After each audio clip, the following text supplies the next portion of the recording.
Happy Monday, everybody. We are back with another No Offense, All Offense with me, stand-up comedian and pop culture vulture, Joleen Lunzer. So let's get right into it. So smash that like, hit that subscribe. Hopefully you're wearing something comfy. Grab a delicious beverage, and let's get this party started. If you like what you see, come and get it with me. I know you deserve all you want, 'cause your heart's made of gold. But don't wait till you're old. If you want it, I get you some. Hello, everyone. Welcome back to my channel. Good to see you guys. Hopefully you're having a great Monday. As you're coming in, please smash that like, hit that subscribe. I think we are like 500 subscribers away from 50K, which is amazing. Thank you guys all so much for subscribing. Also, shout out to Every Day with Jay. I saw a lot of people who came over here because of Every Day with Jay. So thank you guys so much. I appreciate you. And when we hit 50K, we will partay. So share me with your friends, family, enemies, and your stalkers, obviously, you guys. Yay. Let me know if you can hear my soundboard in the chat. Give me a thumbs up if you can hear these little fun sound effects, and we'll get this party started. So we're on our way to 50K. Hit that like. Let's set a like goal for like 1,000. Can we get 1,000 likes? You guys have been killing it with the likes, and I appreciate you so much, and it helps me with that almighty algorithm. All right. Thank you, Care Bear.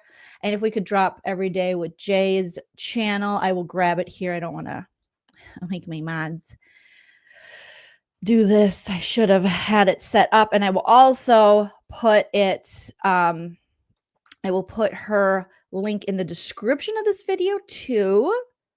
So shout out to her. Okay, here we go in the live chat, you guys. So smash her subscribe as well if you're not already subscribed. All right. Ben, did you change your name? Ben says at 1,000 likes, I will block Mark Ballas and Whitney Levitt. No, don't. Or okay, whatever you feel is necessary, Ben. I trust you. I think YouTube is still doing that weird thing where they put everybody's screen or their ats instead of their names or something. So okay, let me see. Subscribe to @everyday with Jay. So that was so nice that other cutie patootie creators are telling people to come on over here. It's much appreciated. So thank you. Okay, so it's also in the description of this video. If you're watching on the replay, you can just go right in the description and you can click on Every Day with Jay and give her a subscribe if you haven't already. Also, if you want to support the channel further, you can do what AADO9ZP did, and you can join the membership here on YouTube.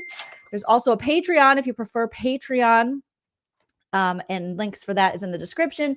Or you can send a super chat. Thank you, like Cheryl Joy did. Thank you for the first super chat of the live. And that supports the channel. Great way for me to see your comments. Or you can hit me up on the Venmo, PayPal, Cash App. You don't have to do any of that. But if you want to, it is there. Okay. Thank you, Marlon. Yes, you guys have been sharing me and my links, and I really appreciate it because we are getting so close. Let's see if we got any closer now that I said something about the subscribers. 50,000 was my goal for 2025 for subscribers. So I didn't think we'd come anywhere close to hitting it, and we are 49,502. So welcome to the 1 or 2 new subscribers who just hit that subscribe. Thank you. Okay, so now I see my friend Powell in the chat. Hi, Powell. Oh, hello, producer Prince showed up for work. So nice of you to show up. So did you guys watch the Turtleboy and Kresha interview that happened? I believe it was Saturday. I watched it. It was a good one. It was a doozy. You guys, we're going to go over that today. We're going to roast it. We're going to recap it. That's what we do over here. We take a comedic look at things We roast, we recap. Remember, I'm very opinionated, but that doesn't mean you have to have the same opinion. You're welcome to have a different opinion. And you can sound off in the live chat or the comment section, and we can respectfully agree to disagree. Yes, and Chickenhead, thank you for the super chat saying happy Monday of a crazy short week. It is our Thanksgiving week here. You watched it. Yes, Chickenhead's ready. Well, we're going to go over it. I'm also going to be dropping, if you're not already subscribed to Turtleboy, we are going to be roasting and reacting to his content. So I want to make sure his link for this video gets dropped so you can go watch the full video without my interruptions and silly jokes, because it's definitely worth it. It's definitely worth the watch with me. Obviously, you guys, I have to say that. And also without me, because then you can get all of the stuff uninterrupted. All right, let me grab it here for you guys and we will share it. Okay, there we go. There's and he has, a lot more in this, as he calls them, YouTube presentations. Let me put him in his link in the live chat if you guys want to open a separate tab to watch that later. Interesting though, LaurenMatthias has not struck Turtleboy. Isn't that interesting? Also, we have to, Turtleboy did another live last night where he was giving an intervention to Karen Reed. So since we followed the Karen Reed case, we'll probably have to take a look at that maybe tomorrow, because that was something. He took callers and everything. So let me put Turtleboy, his link. Thank you for your patience. Smash that like, say hi to your neighbor, tell them something nice about themselves in the live chat. If you haven't already, you guys. Okay, subscribe. Oops. So hard because producer Prince took up my whole desk, which is fine. He is the reason for the season. Producer Prince is. And so I have to put my keyboard on my lap and type ever so softly so as not to now wake him up or disrupt him. Okay. So, yes, we're here to laugh. That's what we do. We have a laugh. All right. Now, I'm going to tell you before we start, everything I say is true, except for the parts that are false. Everything is alleged and for entertainment purposes only. So you can't sue me, even if you try. Allegedly. I take your sewage and I throw it back on you for more sewage. You can't be suing comedians. That don't work in the United States of America. Okay. This is America. You can't be doing that. Obviously, Turtleboy's not going to do that sort of stuff, but I'm talking to you, Lauren, because apparently you like to do this stuff and I don't understand it. All right. So under Kresha, I can't stop saying her name. Under Kresha. I just think it's the cutest little nickname. If my name was Kresha, I would hope people call me Under Kresha.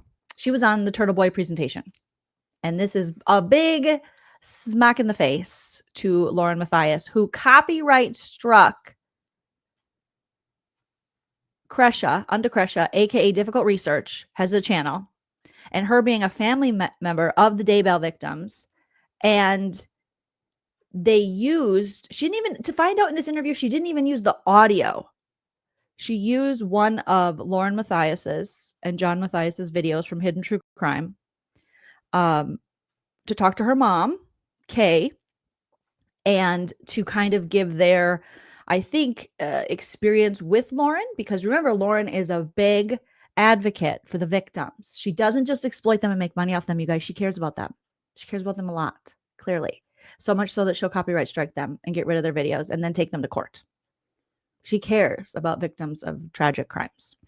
And so as they were playing this, not even the audio, and they were talking over it, providing commentary under fair use. She strikes him down because, again, LaurenMatthias, it seems like, allegedly, she's going to do anything to silence people, to silence all of her critics, anyone who wants to get any information about her. She is using the law, it looks like, to silence them, which is très lame. Like the French say, très lame. All right. So, yes, Cindy, if she doesn't copyright strike Turtleboy, then you definitely look like a bully and you're afraid of Turtleboy and you need to remove your strike on difficult research. Because Turtleboy says, bring it, biatch. That's what he said. So here we go. All right. So let me share this. We'll be stopping for comedy and commentary. And let's watch this interview. This is obviously a much longer video that, again, you can check out. Link is in my description and in the live chat. But here is Under Kresha on the Turtleboy presentation this Saturday. Nephew. He was my only nephew. I have no other than I. Nice to meet you. You too. Finally, Yeah. right? You guys give me a thumbs up in the chat if the sound is good on that. Yeah, did I get the introduction right? Those are your cousins that were killed, right? You did it better than I would explain your situation.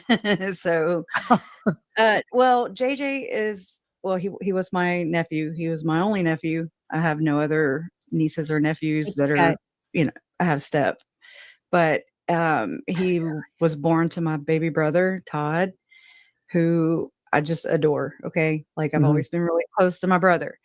So, our uncle Charles Vallow, who was married to Lori, who became Vallow, they adopted my brother's baby, but my parents had custody of him at that time. So, so he became, I guess I never really thought about it, but he became like my step cousin or my cousin. I don't know. The adoption. So JJ was adopted by his great uncle, and which was mine and Todd's uncle. That's my mom's brother. My mom's brother was Charles Vallow, and JJ was her grandson. So it's like, I know it's confusing to some people. I get it, but I'm family. Okay, I think I might be starting to get it, but I too am confused. But again, I didn't follow this case, so apologies for anything I get wrong while commentating on this regarding the specifics of the case. Because I know a lot of you know a lot about this. Obviously, Under Kresha knows a lot about this case, unfortunately, because this tragedy happened to her family. The Vallow family is my family. That's my blood. Okay. So when Lori and Chad went, marking my bloodline, basically, and then killing them, or killing two of them. Tylee is my step cousin, technically. Wow. Although she's the same age as my kid, between the ages of my kids. Anyways, it's just a mess. And thank you. So that's what we've been dealing with for the last, almost 7 years. Oh my God, what a name. Yeah, just court with Lori Vallow, a psychopath. How well did you know Lori? No, thank God, not well enough. So this is the family tree that you get here. So you have Lori's here, okay? And then she has new husband Chad. Chad's wife Tammy is dead. Has she been? Has anyone been convicted of killing her? Is that well, Chad and Lori have been convicted of killing the main players, I guess you could say. Okay, but and they had Alex did the dirty work. Alex was like the hitman. Allegedly. Wow. Allegedly, okay. I wasn't there, so and then he's dead. Yeah. And and he died under suspicious circumstances too, I believe. Yeah, he died of being a dick. I don't know. Okay, died of being a dick. And then there's JJ is Lori's. I have thought many times that people may deserve to die of being a dick, but to find out someone died of being a dick Under Kresha, I like it. I like it. If only that were true. But yes, very funny. I like that one. He died of being a dick. There's lots of dicks out there. Biological son, correct?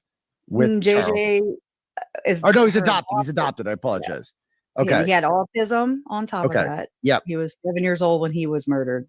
Tylee was 16 years old when she was murdered. She was dismembered. I'm sorry. It's true crime, y'all. Yeah. She was dismembered, her partially burned. All her remains aren't even together, Both children were found buried in the backyard of Chad. Yep. And she tried blaming it on Tylee, saying Tylee killed him and then killed herself. That was her. Yeah, that came out after she did an interview with her only surviving son, Colby Ryan. And she revealed that in that interview with him, and it was shocking. It was disgusting. But I expect nothing more from her. Okay. And then this is Kay. Kay is obviously Charles' sister and your mother. You did not make this list. That's okay. But you were at most. What is your experience? Whoever made this list, I mean, that's a good little chart there, because man, that's hard to follow. With LaurenMatthias. Let's get there. Well, I mean, this is my family. This has involved my parents full time. Basically, it took over. It totally destroyed. My experience when I found out my Uncle Charles was murdered. And I knew it was murder. I knew that the self-defense story was a crock of shit, and we all did. But I'm trying to speak for myself. But it shattered me. It rocked me to my core, and it like compelled me to start digging. And I didn't even realize this till a little while ago, that the next day, so my uncle was murdered July 11th, but we didn't find out till July 12th. And then July 13th, I was digging and doing background checks. I didn't even realize that.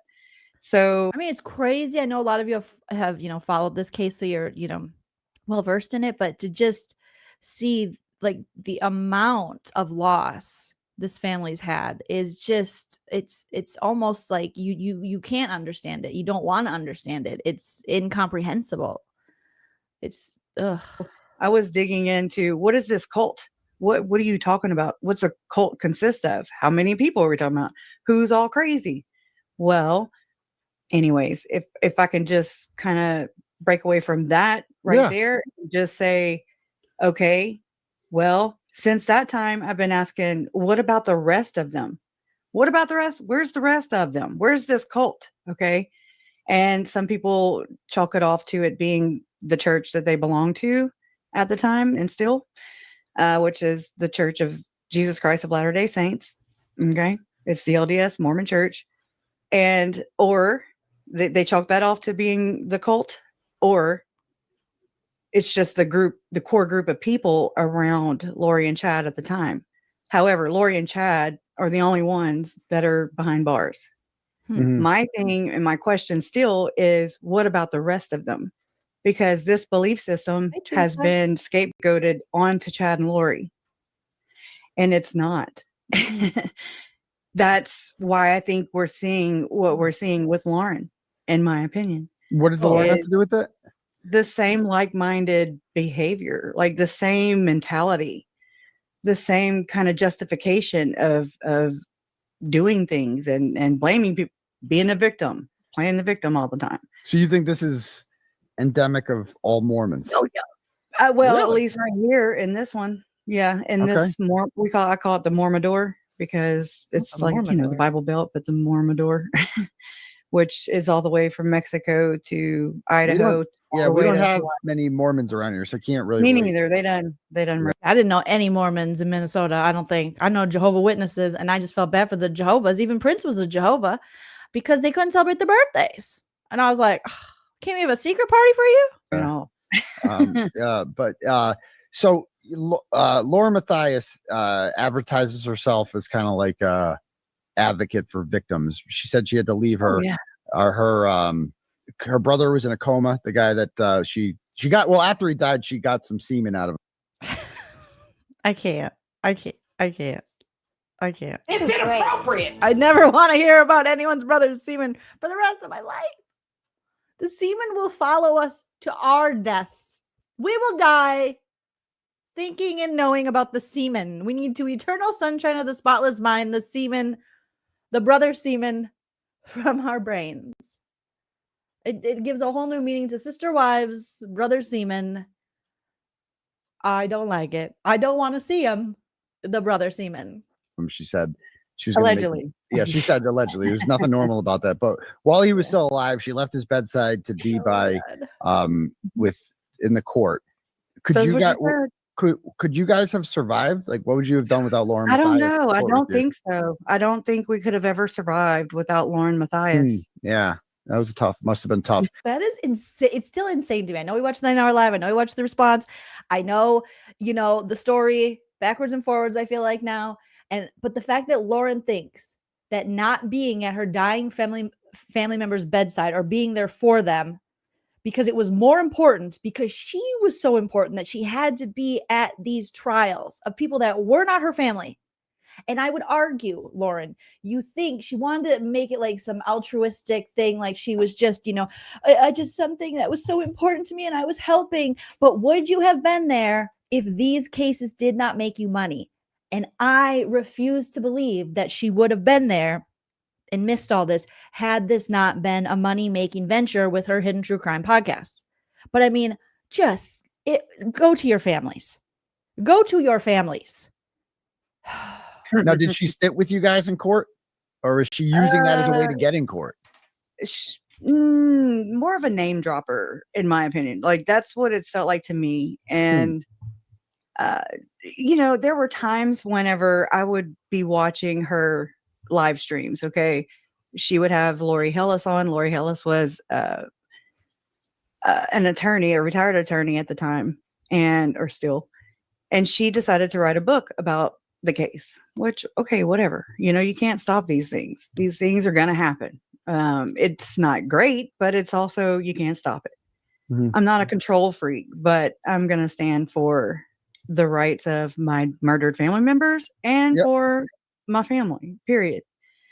But I noticed that I was doing some research into like the ceremony called the second anointing, which is a secret or whatever sacred ceremony that there's not much literature out there or scripture or whatever about this ceremony. And what it looks like to me is they basically exalt a couple who take part in it. The apostle, you have to know, like the whole church hierarchy is like culture shock. I don't want this to like a whole thing. I'm sure you know much more, but I'm more interested right now in the LaurenMatthias tea. Well, I think this is why she stopped.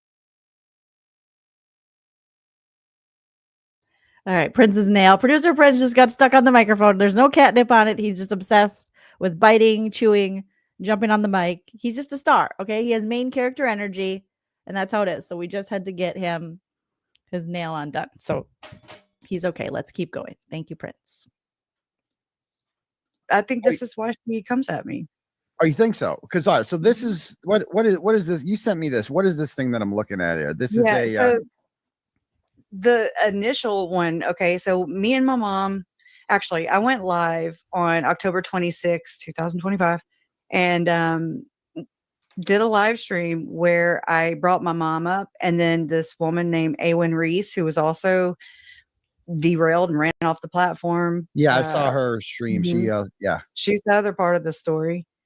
And I mean, so that happened. We went live, and then I pulled my mom in. And while my mom was talking, I went to Hidden True Crime and I typed in the interview that they did of my parents. Okay. My parents.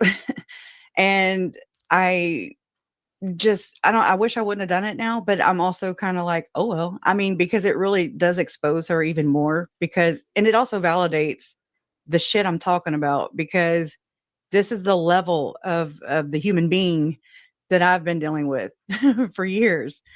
It just shows her nastiness. Mm-hmm. So I played a part of her video, not the entire thing, like she claims, over like an overlay, as me and my mom were behind, the overlay. And my mom was sharing her experience of LaurenMatthias. Okay. So Lauren, I mean, before I could even wake up the next morning and find out, and go look at my views and go monetize it wasn't even monetized. Okay. I turned your show on, actually, and that's how I learned about it. You didn't say it, but people in the comments were saying, oh yeah, Lauren struck Kresha's entire video. And I was like, they're spreading misinformation, Really? And then I started seeing more. How did they know before you? Because they saw it, I guess. I went to sleep. So, Okay. Oh, so the video was just down. Yeah, they probably saw like this video has been, because if someone strikes the video, it usually will say this video has been struck by whoever the owner of the copyright rated material is.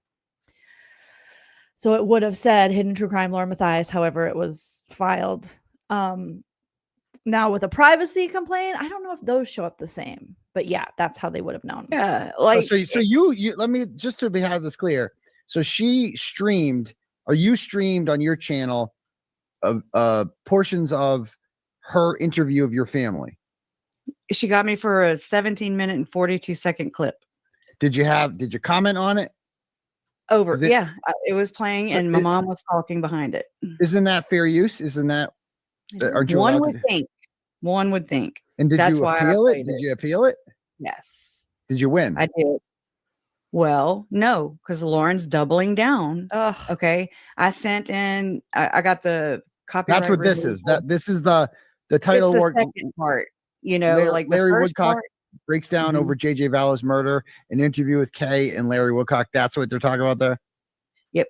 Okay. And Larry is Larry Kay's husband? He's that's your my father. stepdad, but Okay, my you said dad, that. yeah. Okay, you're gotcha. Okay, cool. He's my And dad. so you clip part of that and you appealed it, and then as part of the process, she has to file a lawsuit. She has to show a lawsuit has been filed, right? I in mean, I order- don't really know. It's my first time ever. Oh, I've been being- down this road in before. it. It's funny. So Oh, there's really? have you heard of a woman by the name of Krusty Panties before? No, just through Okay. you. Okay. Not crusty panties. Cindy, yes, I do have Patreon. There's a link for it in the description of the video. Okay. So this is crazy too, because as we go on, we find out again that Kresha did not use any audio. It was just the visual. And the fact that in this claim and in copyright claims that Lauren has been putting against people, she says, oh, they use my material, are written, I think she says, like scripts, like we took the time to write these scripts. I'm sorry, you wrote a script for the interview? You might have written the interview questions, but as you will see when Turtleboy plays this interview, this video, it is just an interview and it is mostly Kresha's parents talking. So are you claiming you wrote a script of how they were going to answer? Because you would have no idea how they were going to answer. Now, you putting it together, you know, you have the outline of how you want the video to go and such, but it's just such self-importance, self-aggrandizing, like, I wrote a script. And as someone who's actually written actual scripts, it's very different. What LaurenMatthias is doing is very different. Okay. And how do we know these other scripts they write? These don't put into ChatGPT or some shit. I don't know. Seems on brand for them, allegedly, for jokes and parody purposes. Allegedly. But I thought that was really, I mean, it's obviously very shitty. And then for them to be like, we worked hard on this. Let's get back to Brad Pitt. Okay, it's not, sir. I mean, your scripts consist of Dr. John getting boners over Brad Pitt. That's not a very good script. Krusty Panties back in 2020. She wanted a video down. She did a false copyright on me, and then you're like, you have a chance to come back and be like, I dispute this, and so I disputed it, and then the burden is then on them to show that a lawsuit has been filed for copyright, and she submitted a fraudulent, forged copyright complaint. She took an existing 2013 complaint in federal court for copyright and put her name and my name on it, and then submitted it to YouTube, but she forgot to change the docket number. And so when you search the docket number, the 2013 case came up. And so that seems to be what happening here, is that she has, so you disputed it, and now she has to file. Yeah, I've not been served, you know, physically or whatever. Nobody's come here and knocked on my door, but this did come through my email from YouTube, I think. Let me go check. Let me make sure. Yeah, that's how it would come. It would come through email on YouTube, and they would send you this. And so if they sent you this, then this is what she has submitted to them. So this is what she has submitted to them. The alleged act has occurred, physical space, blah, blah, blah. Described the infringement. Kresha K, also known as Difficult Research on YouTube, played our entire video on her YouTube channel. She took our content, which we wrote, directed, and produced entirely on our own from our YouTube. I mean, that's what I mean. You did an interview. Let's get back to Brad Pitt. You didn't write what the people you interviewed were saying. Calm your boners. YouTube channel, Hidden True Crime, and then played it on her channel. It is identical to ours. Is it? Because was Kay there providing different commentary? Like she couldn't even, Kresha's mom couldn't even provide commentary on a video she was on? I'm sorry. I feel like, who says it on South Park? I'm sorry. I thought this was America. Except she talked out loud while streaming our Oh, Randy Marsh. video. In other words, fair use, so that she could claim it was commentary when in fact it was not commentary and certainly not educational. Well, that's subjective, Lauren. Lauren, that is subjective. Just because you think it's not commentary and you think it's not educational doesn't mean that that is what anyone else thinks. First of all, you thinking it not commentary isn't what defines the law of fair use. And you thinking it's not educational, well, it might not be educational to you because you people seem to not learn much from your mistakes, but it might be educational to a lot of other people. That sounds exactly what What's commentary, right?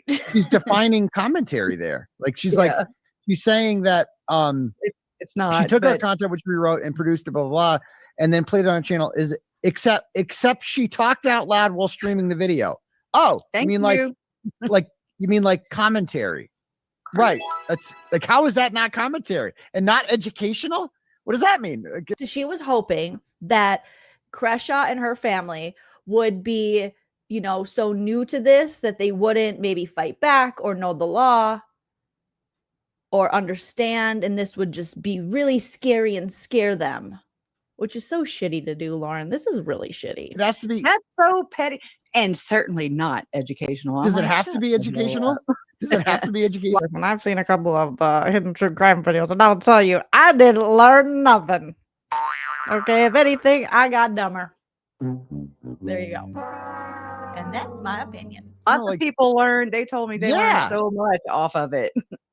Is everything? Yeah. If I learned what a cunt she is, I think that's pretty educational. Kresha's like, to see you next Tuesdays. To see you next Tuesdays. Just the harm is that viewers were not watching the video on our channel. So Lauren, this is just gets worse and worse. Worsers and worsers, lady. Harm was I lost clicks. I lost clicks off exploiting a tragedy. That wasn't even my tragedy. Someone else's tragedy. I lost clicks. Rather, they were watching. What a dick. Man, that is some dick work. The video on the Difficult Research channel and said, so just a reminder, it is your family, not hers, right? That has suffered immensely at the hands of Lori Vallow. Last I checked, yeah. Yeah, and I don't think anyone in LaurenMatthias' family was killed. She said there's no way. You guys have some empathy. LaurenMatthias has been harassed on, I hate to say it because it's just so difficult, okay? But LaurenMatthias has went through a lot too. She's been harassed on the TikTok. So she's been through some stuff. And this was becoming uncomfortable for me. She was uncomfortable. It became uncomfortable for her. She's uncomfortable. Okay? So have a little bit of empathy. A upper middle class white woman with eyebrows to the heavens was uncomfortable. Okay? None of those pictures or videos that she shared as part of her interview that she created, produced, and all the things. I'm surprised she didn't play a victim in it. That was going to come later. But I mean, we all know that none of those photos she used or videos originated from her, period. End of story. She scooped them up somewhere. So, like publicly, but still, don't come at me like that. I hate that. It's nasty. Don't come at me like that. Under question. How long ago did she interview them? Because I'm back into. I'm trying to pull it up right now. I'm going to keep reading this while you do that. It says rather they were watching the video on. Wait a minute. So this interview that they played wasn't even current. It wasn't even in the last couple weeks, and you're afraid of losing views? Oh my God. That's so weird. That's shitty. That's shitty. They're like, we're afraid of losing views from 2 years ago. The harm is money that they're watching it on ad revenue. their channel instead of mine. Not only was Difficult Research Channel stealing our work, Kresha K, using her Difficult Research Channel, was also encouraging hatred. What does that even mean? What does it even mean? Oh no, not encouraging hatred. I mean, spouting harmful and false narratives about hidden true crime and Lauren. Like, what world is this woman living in where you're not allowed to encourage hatred? I can encourage hatred of whoever I want. Oh, really? I didn't Well, know yeah, that. well, that's says America. again. Yeah, it's like, first of all, what she calls encouraging hatred is also known as like telling the truth about what a shitty person she is. There you go. Right? It's like, She don't and like that's hearing how she don't bad like she that. is. No, she don't like that at all. And it's like 3 years?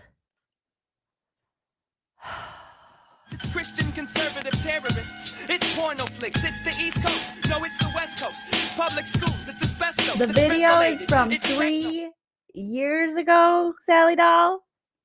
Even a year ago, even a month ago. Plus, she didn't play any audio. So how would that take away from people watching your video? like, but even if it was just pure hatred, like, you're also allowed to do that. Okay. You're allowed to be mean on the internet. This led to many online narratives and posts being created about hidden true crime that were simply untrue. Oh, so what? She wants to control what people say, even if that were untrue, which it's not. You're allowed to create untrue narratives. So sue them for defamation, or you know what I mean? Right. Come at me Oh. with something that actually fits what happened. Yeah.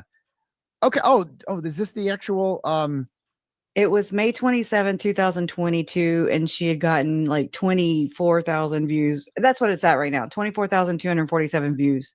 well, I'm gonna go ahead right now and you can try to copy strike me, bitch. I'm gonna go play it right now. We're gonna go find it. Not come and try to copyright strike me, bitch. Oh, girl, what? Why did you do this, Lauren? Why did you do this? Why did you do this? This is what happens when you bully people. People might want to bully you. Sometimes I don't mind bullying the bullies. I'll tell you that right now.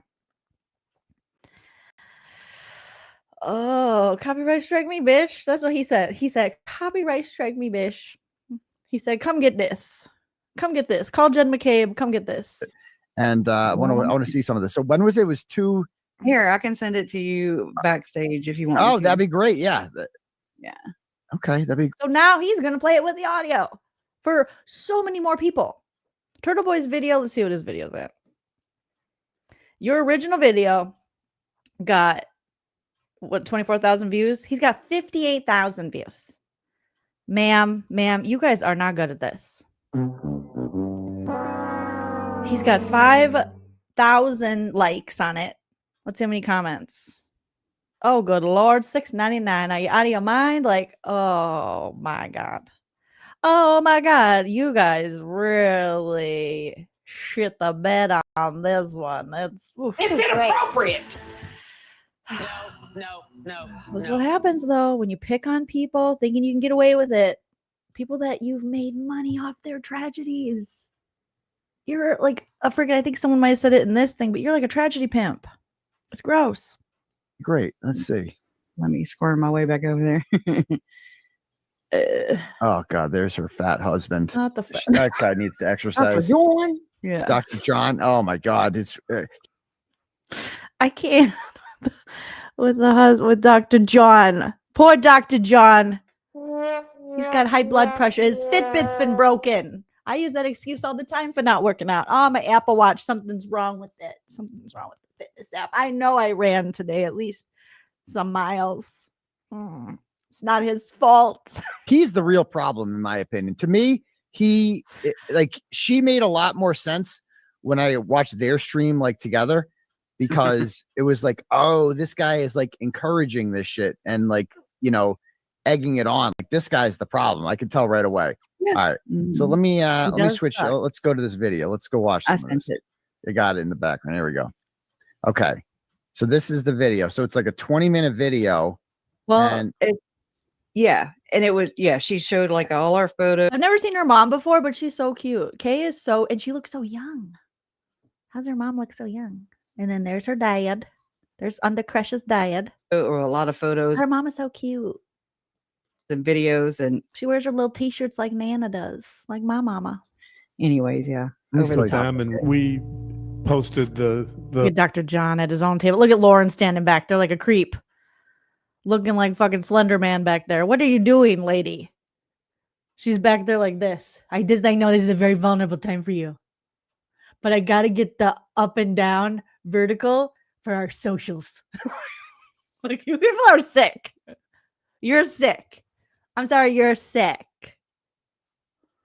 Look over here. Look over there. I got to get this on Instagram. TikTok-y. Okay. Maybe Threads. Over here. Ugh, just creepy. I'm a creep. That's what I need. I'm a weirdo. Oh, what the hell am I doing here? Why do I exploit people? You save big money. You save Lauren. money when you Dr. shop John, Menards. your brightness is so bright on your lappy tappy. Okay. And they're at their weird dining room table where they do their rituals as Kresha was.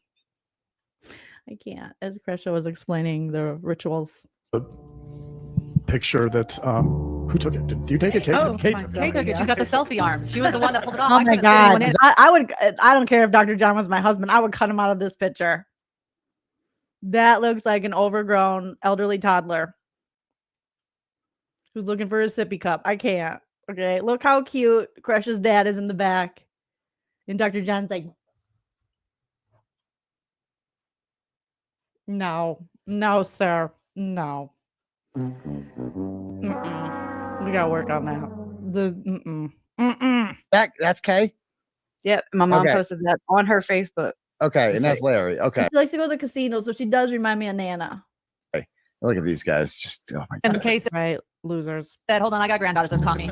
Let me take this over. And she got the selfie of us last night. Right, so Well, a little known fact about Kay is she's an expert selfie taker. So Dr. John is so funny. When you're exploiting people, he's so funny. Look at him holding this microphone. Like, now I have a very important question. Wait, I wonder if they interrupted him and he got mad. I was about to be vulnerable. How dare you? if you're around her and you need a selfie, please ask her. I'm sure she'd be more than happy to accommodate. I'm sure people know some For about JJ. JJ, but could you guys For maybe JJ, yeah, they really really care. help us understand JJ a little better? He was born May 25th, 2012 to my son and his girlfriend. He was born 10 weeks premature. At 30 weeks, he was 2 pounds, 9 ounces at birth. He was in the hospital for 6 weeks. The social worker called and said that she was given our names, and she asked if we would take him in. And of course I said yes. And I did that without any input from Larry. I went home. I went home before him, and I called him and said, okay, you've got to come home. We got to talk. And this. so when he got Look at there, this. I had a bottle of What, his what, favorite what? scotch sitting on the table. What? Look at what? Whenever, because look, I took the part that she clipped, and I've been trying to make overlays to it so I can put it out there so she can't silence my mom. Okay. So, but I haven't published it yet, but just rewind just a little bit. Yep. And she zooms in on my dad's Without nervous any tics input from Larry. I Okay. went home. right I here. I in went his home before throat. him, and I Which- called him and yeah. said, okay, you've How got to he's, come like, home. scratching We got to his- talk. And so Oh, when we got that. there, I had a bottle of Yeah. his favorite scotch sitting. So she's zooming in on that on purpose. Very invasive to me. Like Interesting. it's very invasive, just like she does. I've noticed in hindsight now that like whenever we came out of the courthouse for Lori's sentencing back in July 2025, we come out and she's under this canopy or whatever that was put up by somebody else, which was, I don't know if y'all know, but like she calls it the hot mic moment or whatever, where she caught somebody on a hot mic. I think that was Oh, planned too, if you yes. want to ask me. Oh, she was on the hot mic. She was like saying something about your family. I don't apparently? even know. It doesn't even, it's stupid, whatever it Yeah. is, but it's just like planted there. Anyways, so I'm walking out of the courthouse, and the only refuge to go to is this canopy. And, for shade, it's hot. Damn, July in Arizona. And so, like, I'm trying to adjust my eyes as I get under the shade. And she's sitting huddled up next to Grayson. And, still under the canopy, but further back towards the edge of it. And she takes her camera or phone or whatever, and she's like, oh, you don't want to be on camera? Oh, okay. And I'm just like, what? I mean, because I'm still just trying to figure out. I hate people like this. I really do. It is nasty. Lauren, get out of my face. Oh my gosh. I'm so sorry that this family had to deal with them for so long. What the hell's going on? And you know what I'm saying? Get out of the sun. And anyways, I'm looking for my fiance still at that time. So to me, it was just very odd, very weird how she did that. But so I noticed on that where going back and reviewing it, other channels, are reviewing it, and she zoomed in on people, on victims' family members, my family members, as they're coming out of the courthouse, like we're some kind of specimen or something. Mhm. But it's like the zooming in is just so trashy and invasive. Mhm. And anyways, it's just something It's I noticed. exploitative. It's exploitative. Exactly. Yes. And it's like, it's not genuine either, because No. she wouldn't be filing these copyright strikes if she actually gave a shit about you guys. While she's claiming to be less, what is it? What is her excuse? Re-victimizing of victims. Re-victimizing victims. Re-victimize. God. I'm not going to make the victims be re-victimized. I'm not going to do that. Bitch, that's And all she's you do. like, strike. Meanwhile, like, you're making Yeah. your whole content like a horrific murder of a 7 and 16-year-old. Mhm. That's like as bad as you get. And you're like, yeah, this is what I'm going to basically make money off of, which is, cunning. I mean, people, people make, it's not a crime to like be a reporter and report on, the murder of so somebody has to report on that. It's important stuff. But like, she acts like she's like this essential cog for victims. Wholesome. Exactly. Like she didn't leave her dying family members at both of their, I don't think her mom passed away yet. What's with the beef stick here and like the wine and the Jameson? I'm sure that was maybe I don't know who bought it. That's but he said, "What's with the beef stick?" Well, Dr. John likes a little bit of beef, if you know what I mean. Boom. Roasted. Oh, what's with the beef stick? Maybe a little charcuterie, but it's like literally on the table. Where's the charcuterie board? Where's the cheese? What are you guys doing? You got guests over. You should be ashamed of yourselves. All right. Get the charcuterie board out. You got your Jameson, maybe a little wine, a little white wine. All right. Oh my gosh. He's like, what's with all the meat? What's with all the beef on the table? Dr. John just likes it. He likes to be reminded that there's a lot of meat in the world. He loves it. like, I'm talking about the beef, the beef chopped up. Yeah. It looks like in the cheese. Like the beef and I don't like, know. I can't imagine your parents like this was their idea. This seems like a Dr. John ambiance addition Go to to Costco, grab some stuff. Yeah, right. Let's play some more. On the table with a glass with ice in it. I didn't know if she was kicking me out or said I'm dying of cancer or what. But You were prepared for anything. I was prepared. I was open to it, whatever. And she said, best I can remember, we're going to have a baby. I accepted that without talking to you, but if you want out, I understand. And I thought about it for about half a second. And I said, why wouldn't I not be part of this? I said, absolutely, let's do it. And at that time, Kay and I, we didn't refer to JJ as JJ. His name was Canaan, and it's a beautiful name, and I love that name. So we went to the hospital, and we got Canaan, and it was like, I'm a daddy. and Kay, they wheeled her out in the wheelchair, and she got into the vehicle with us, and she had this baby, and it was like, oh my God, deja vu all over again. What about forgot? Yeah, and that was my. So I'm a little confused here. So they were the parents of JJ? Like they were? Okay. No, but they complications, I guess you can say. JJ was born premature. Well, Canaan was born. JJ, for confusion sake.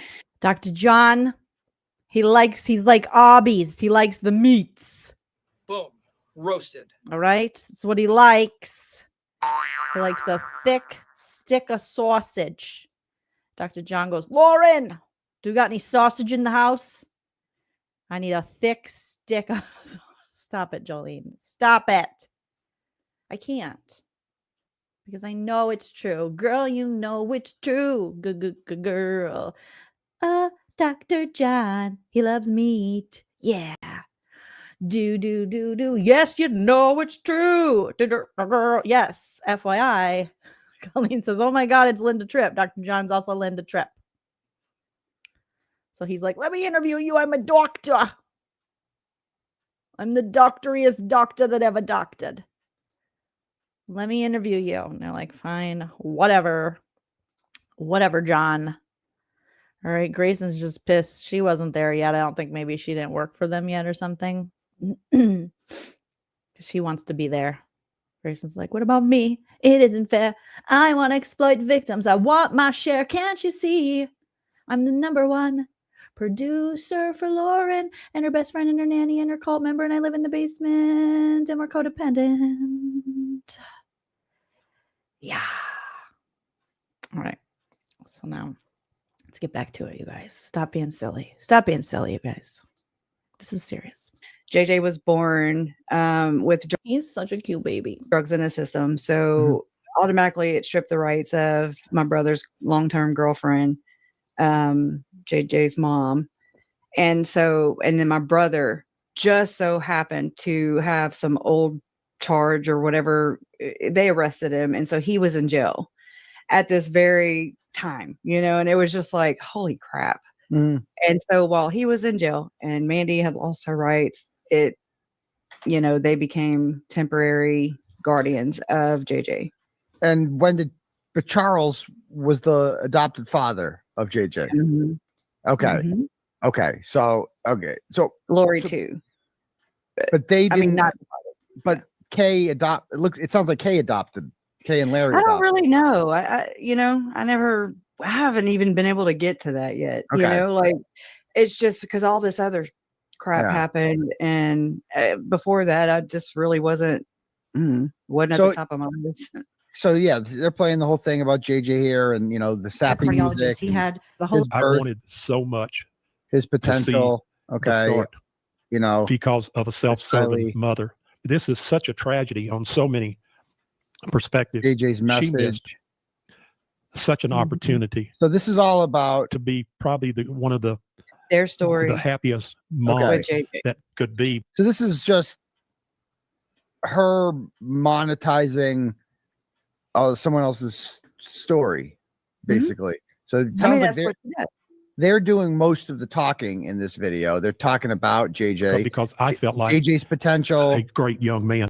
Okay, what if we were able? I'm just going to click on various portions of this and see who's talking, because I'm making a point here. I have to think about that. I think that them courage. I had to teach them. I had to, Mr. Larry taught me Larry, that. Larry. Is he crying? No. I hope would say Papa was a good man and I loved him. And this is tough. No.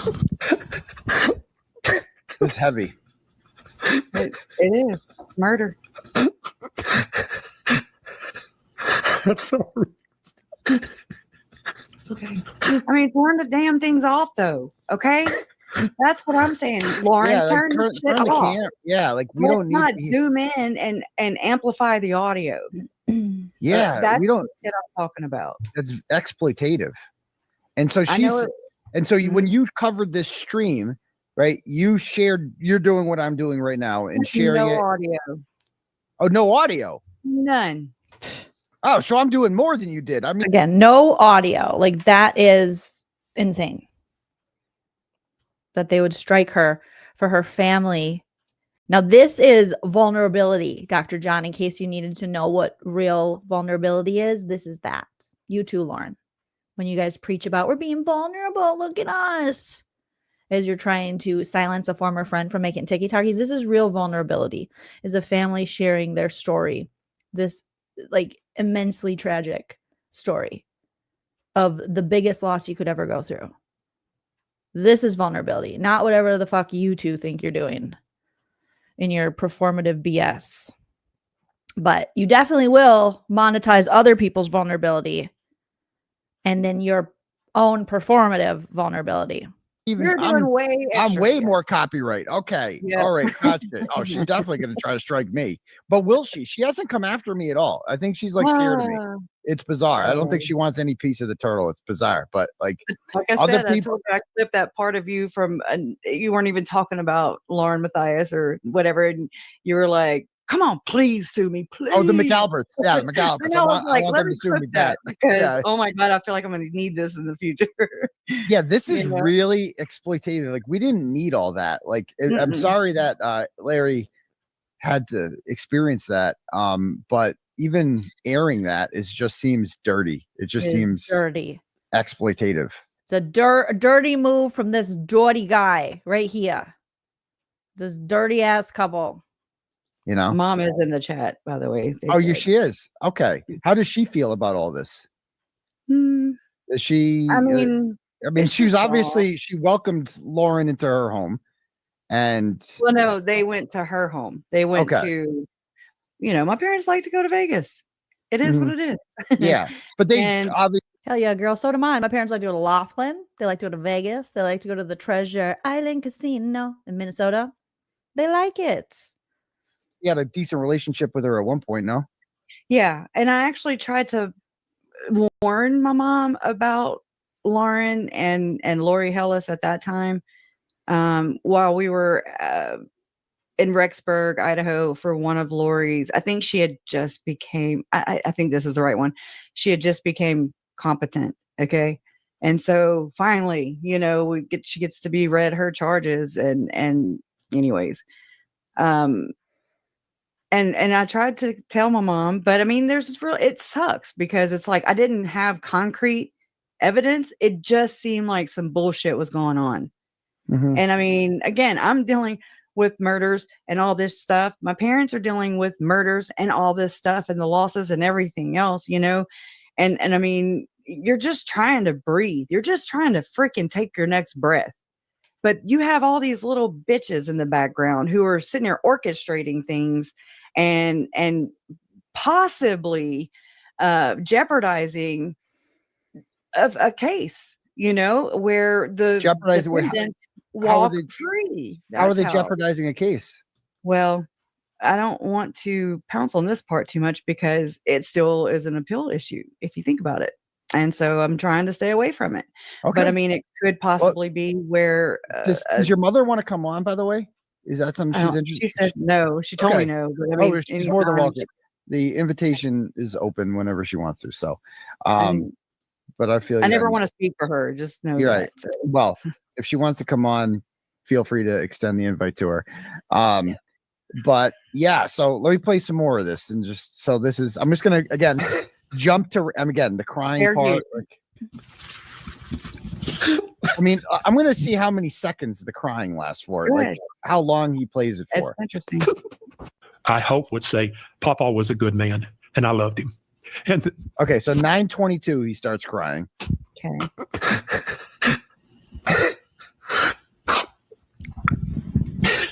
That JJ would say, "Thank you, Papa. I love you." Oh. I don't think there's anybody in the world that loved us any more than. So that's a full 60 seconds of crying. I think he actually walked off and went to the bathroom. If I'm recalling what my mom told me yesterday, I think and they were loving that. They were just like, this is great content. That's what they're thinking. This is great content.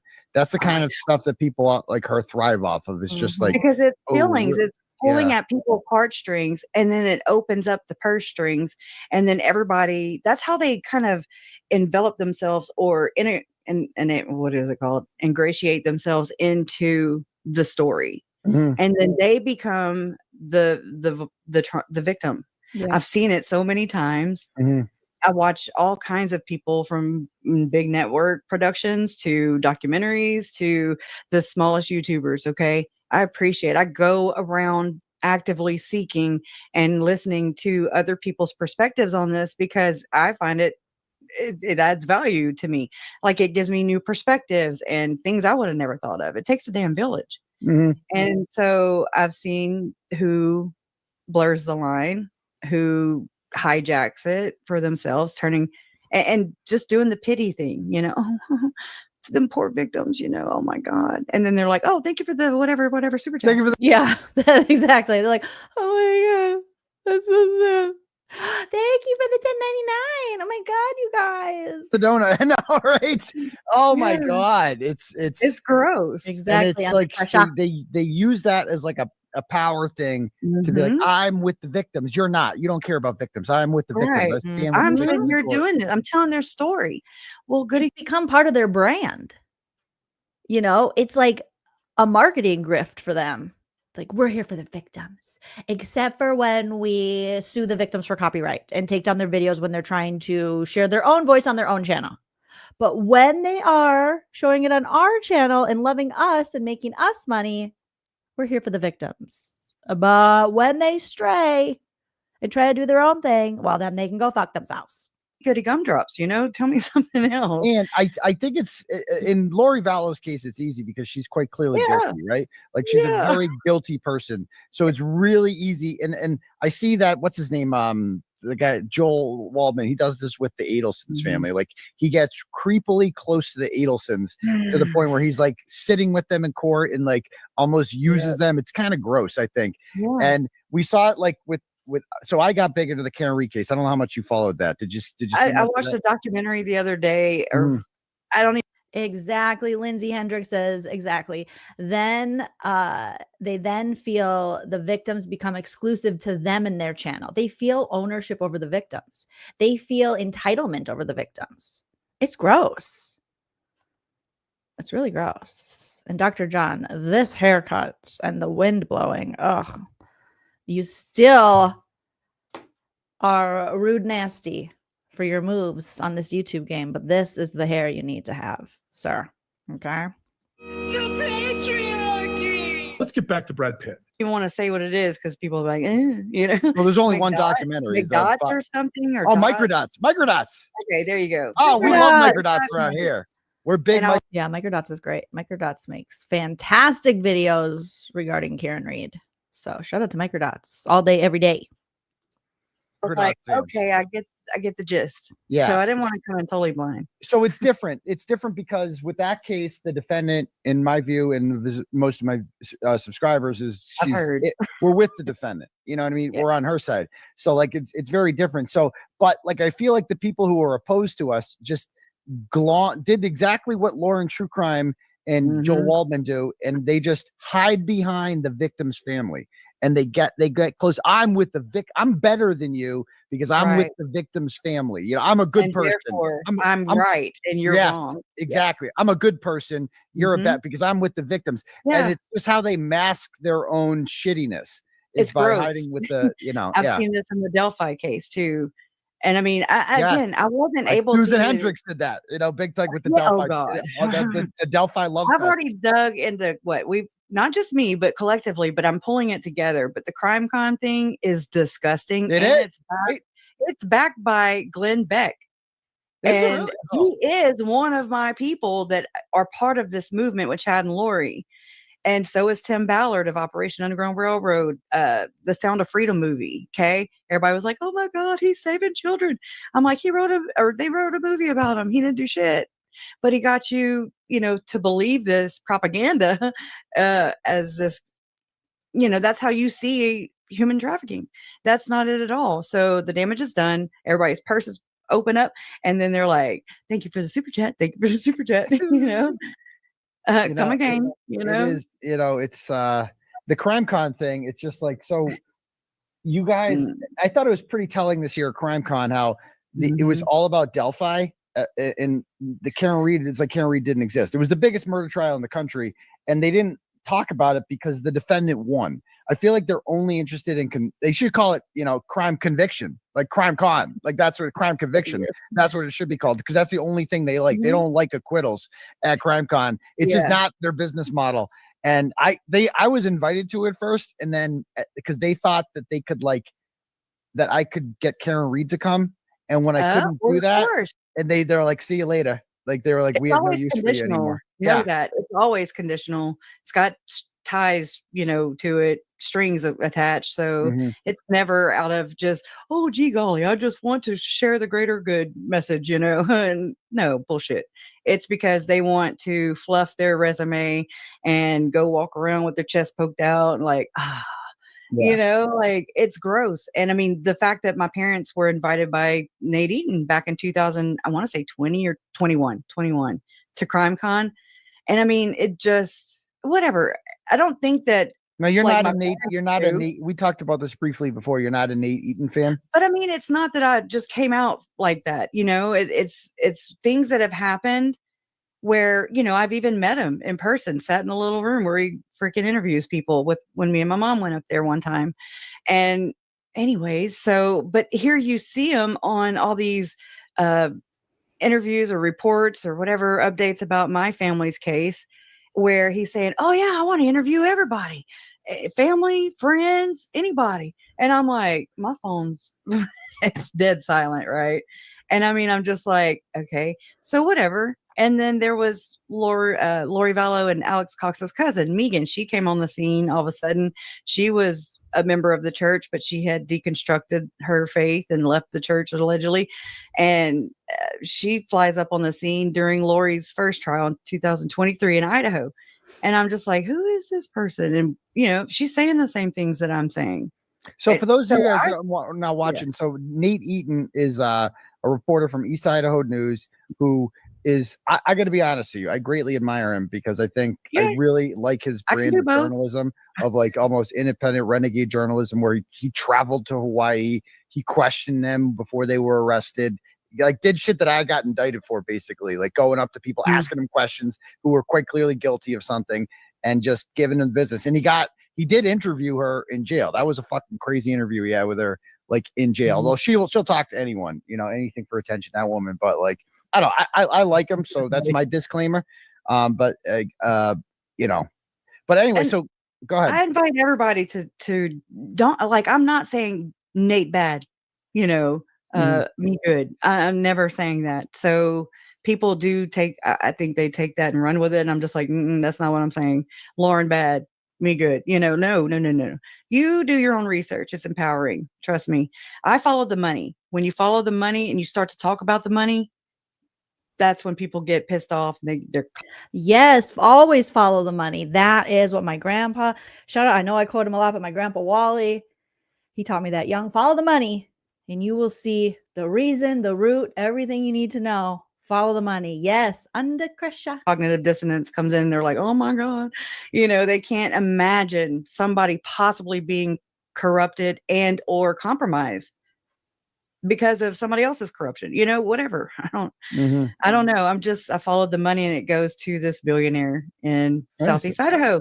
Well, let me play some more of this. No boy. Nobody. So just for the opportunity. Oh, he's still crying. He's still crying. It's life. Hold on. Oh my. Oh, it's 2 minutes of crying. Holy shit.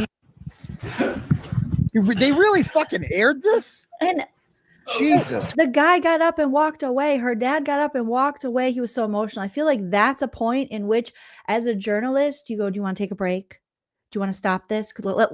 Let's just stop. Let's stop rolling. You see this happen. Professional journalists do this all the time, like good ones. Okay, this is for a YouTube channel where you're only going to get 24,000 views. You don't got to do this to this dude. And maybe get up, get off your ass, and go check on him, Lauren. Christ. I haven't seen and heard it in a long time. I just can't believe this chick was a real journalist. Well, it does make sense that she was like, no offense, all offense to the local TV journalist, but I've seen a lot of dickheads like her. Working at a radio station and a television news station combined right out of college, I saw a lot of dickheads like her. This is dirty, man. There's no question that JJ adored what he said. He did love you too more than. Did you ever see our most favorite video with JJ? My daughter picked him up at school one day. That is my most favorite video. Here, this is on my channel.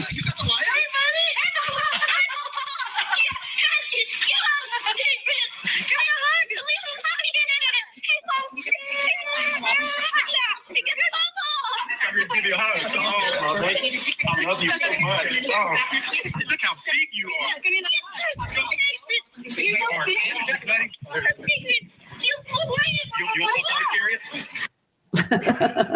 I mean, he reminds me so much of our. He reminds me so much of our. That was him right there. That Of course, he reminds me so much of ours. So much. Shut up. Shut up. Your son is alive and well. And now you guys are exploiting him, being like, our son hasn't slept in 8. You're talking about your 8-year-old in this ticky-tacky bullshit. You know nothing of their pain. Shut up. that. Oh, is she down to 313,000 subscribers? I just saw. Yeah, this has 24,000 views. So this probably made him a few $100 a video like this with 24,000 views, maybe close to A big, nice, fancy house that the tragedy pimps live in. That crime's paying for. Is that their house? It's a pretty house, Lauren. $1,000. But still, it doesn't matter. It's like it's Just one of the many. Right. It's like their whole thing is filled with my emotion.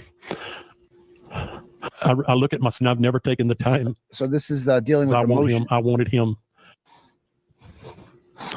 and that I just didn't realize. I mean, for every time I click on it, Larry's really talking. I think that's I'm feeling betrayal. Yeah, so this should be Larry's copywritten property then. Because he's the one that's giving everything to this interview. But yet these leeches,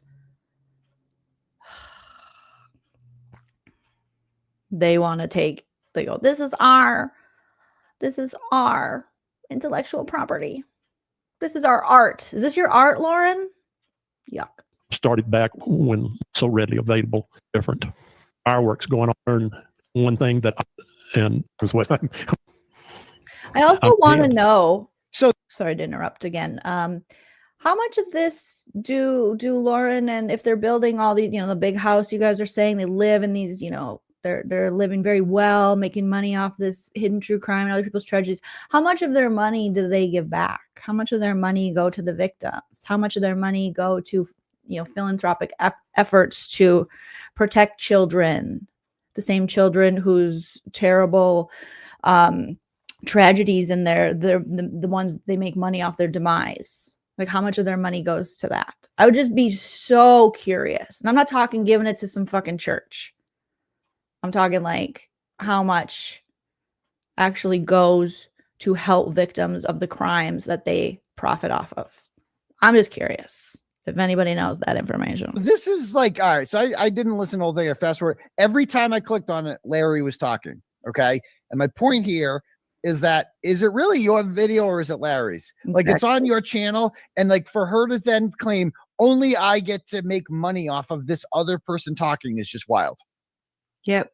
And then come after me for just using the video. And it's your family. It's your family. She said in her claim or whatever, she said Kresha used or stole. I'm sorry, she said I stole it.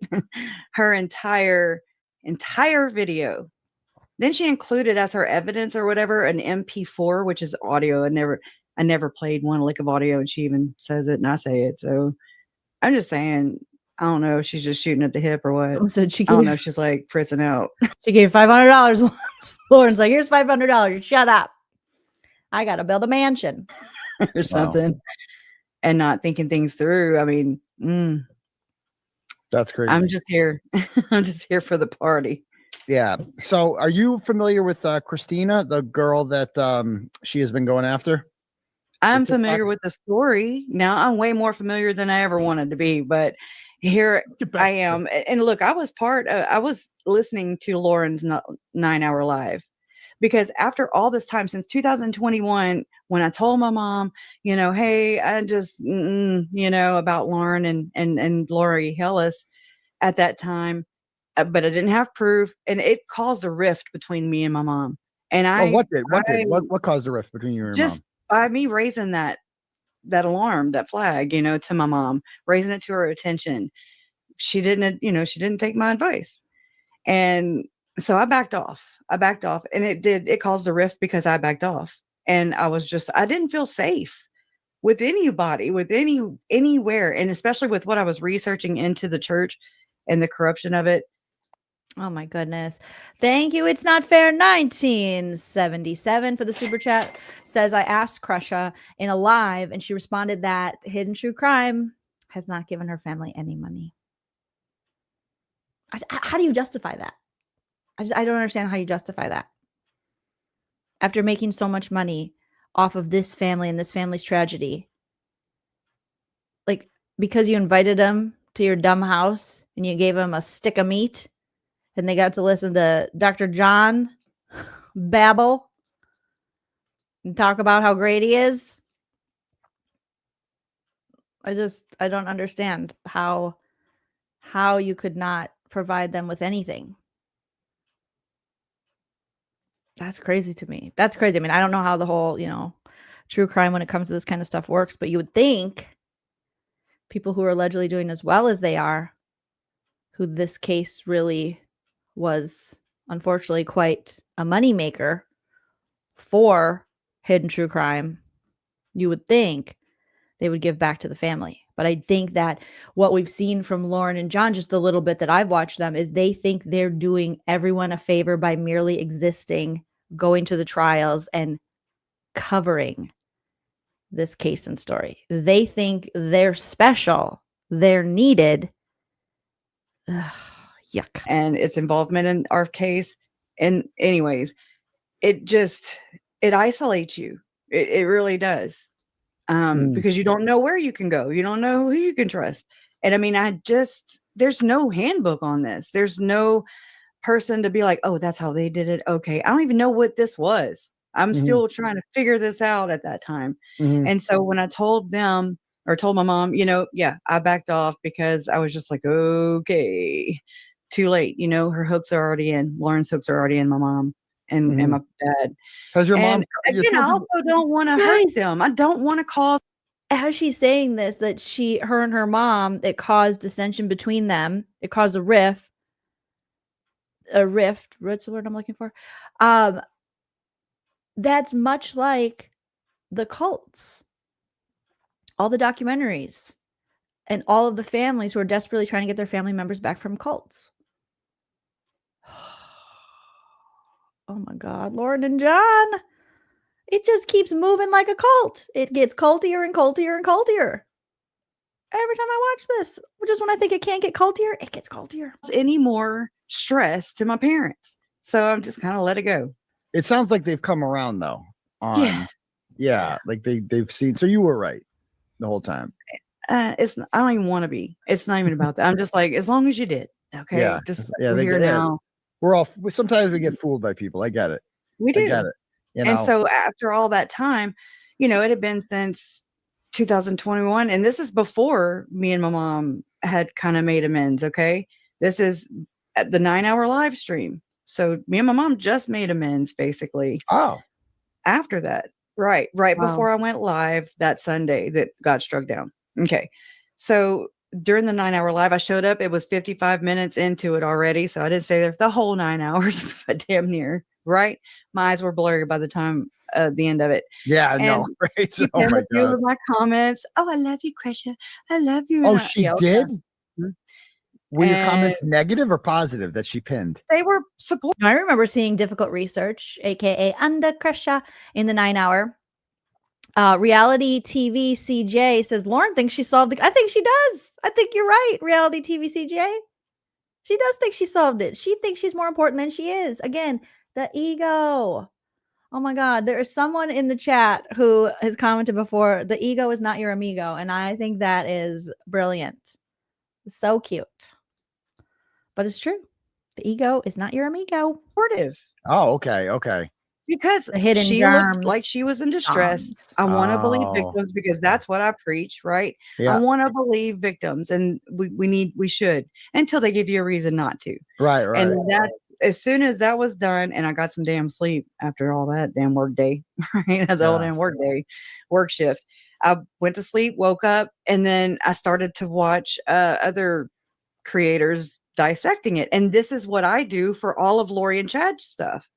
All this time, I always go back over the interviews. I always listen. I always catch something new and more. And that's what happened here. And when I realized, I'm like, oh my God, she's really sprinkling throughout this entire 9-hour live stream that she talks shit about my family. Mm-hmm. She in text. And that is what all this is created. That's what for. Christina and them were trying to get That's out. Right? Appropriate. And she was attempting to silence them because it would make her look bad, right? Exactly. And then Dr. John comes in and explains how, actually, let me read my 5 billion books here. And, you know, Dostoevsky says that actually the person who is trying to expose you is actually a sociopath, actually. So, you know, the scripture tells us, and then he reads the next thing, and let me get my next book out here. And she's like, oh, dear, I love it when you read your books. I love it. You know. She's getting horny. She's getting like horny. I'm telling you, she gets turned on by that. She loves. There's nothing sexier to LaurenMatthias than when Dr. John opens up those psych books and just starts reading his bullshit. She fucking loves that stuff. Yeah. And so this is an email that that was sent from the Aurora Police, I believe, about during CrimeCon. Okay, it says, "Hello, worker bees. A true crime podcast host, LaurenMatthias, and her producer, Grayson Yore, will be attending CrimeCon Saturday, September 5th through the 7th and staying at the Gaylord Hotel. Lauren has been experiencing threats from a former fangirl who has also stalked her repeatedly at court appearances and events like CrimeCon. A complete fiction, by the way. A Utah judge issued a no-contact order, ex parte temporary, against Christina MacArthur. So the day before CrimeCon is when the order is issued, prohibiting her from contacting Lauren, her family, and her staff. The court order includes a stay away order, specifically mentioning other and lists the 2025 CrimeCon thing. So she knew that she was going to be there and went there anyway just to kick her out. This order is a direct response to the potential risk at CrimeCon. Christina spoke with a producer from another network and confirmed she was attending. Utah officers attempted to serve her this morning, but were informed by her husband that she'd already left for her flight to Denver. It would be fair to say Christina should have knowledge of the court order, but has not been personally served. So she didn't even get the order yet. I have attached the court order that Christina needs to be served with if she attends CrimeCon. Per the order, she is not allowed to attend CrimeCon. Lauren informed me that she would have a printed copy with her in case an officer did not have one. Going through her social media pages, I would classify Christina as an agitator. I mean, the police are saying this. You get an agitator based on her TikToks? Give me a break. I mean, this is so inappropriate for the police to say this. She has posted several videos documenting her interactions with law enforcement. Oh, an agitator, also known as like a free person living in a free country, right? Yeah. She has posted several videos documenting her interactions with law enforcement. I have attached photos of her below, some of her social media pages, some of her acquaintances. Lauren will be attending around the ballroom and speaking during various times throughout the conference. Currently, Lauren and Grayson will be involved with the scheduling. And so she gives her a schedule. And then she says, Christina's friends that have instigated the stalking and videoed interactions include Janice Summers, Liz Johnson, Lindsay Haller, Lori Day, Lindsay Haller, Julie Lorenz, and Emma Lorenz. So like you have like named associates here. Like this is crazy. Over TikTok. Lauren and Grayson have real safety concerns, not fake ones, real. Right, regarding Christina and her friends due to the threats that have been directed towards Lauren. What threat? I watched 9 hours of this shit. Me too. Lauren's on text messages talking shit. Yeah, I mean that's what it is. That's it. And then it says, it's shame on the police for even. I mean, this is insane. Lauren and Grayson are huge. How about this? I didn't see this one. Lauren and Grayson are huge supporters of law enforcement. Ding, ding, ding, ding, ding, ding. So they're going to get special treatment because they suck our dicks. They tell us how awesome we are. There it is right there. There it is. Not suck our dicks. Allegedly. You're terrible, Muriel. Oh, remember how she was flirting with that detective? Is it officer or detective? Find out if she donated to their campaigns or you know what I mean. I'm just she gets extra protection because she supports law enforcement. During your travels while working off duty at the Gaylord this weekend, can you please take note of Christina MacArthur and serve her with the court order if she that is such an inappropriate line. Lauren and Grayson are huge supporters of law enforcement. That is beyond inappropriate to say that. And a homicide detective. He's a homicide detective. Major. Oh my God. Detective Major Crimes Homicide Unit. And that worker bees really worries me because that has to do with Mormonism. That's Deseret, the state of Deseret. I'm calling him. I'm calling him right now. Hold on. I have to call him. This it's her. Detective Major Crimes, Bobby. Oh, Bobby. Oh, okay. Bobby with an I. Okay, I can call him Bobby right now. I love 761. We're calling her right now. Let's see what she says. Do you mind? Do you mind being here for this call? Bring it on. Let's do it. So bring it on.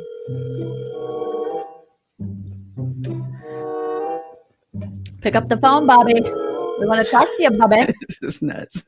Detective Major Crime Homicide. I wonder if this Bobby. is a cell phone. Maybe she's watching.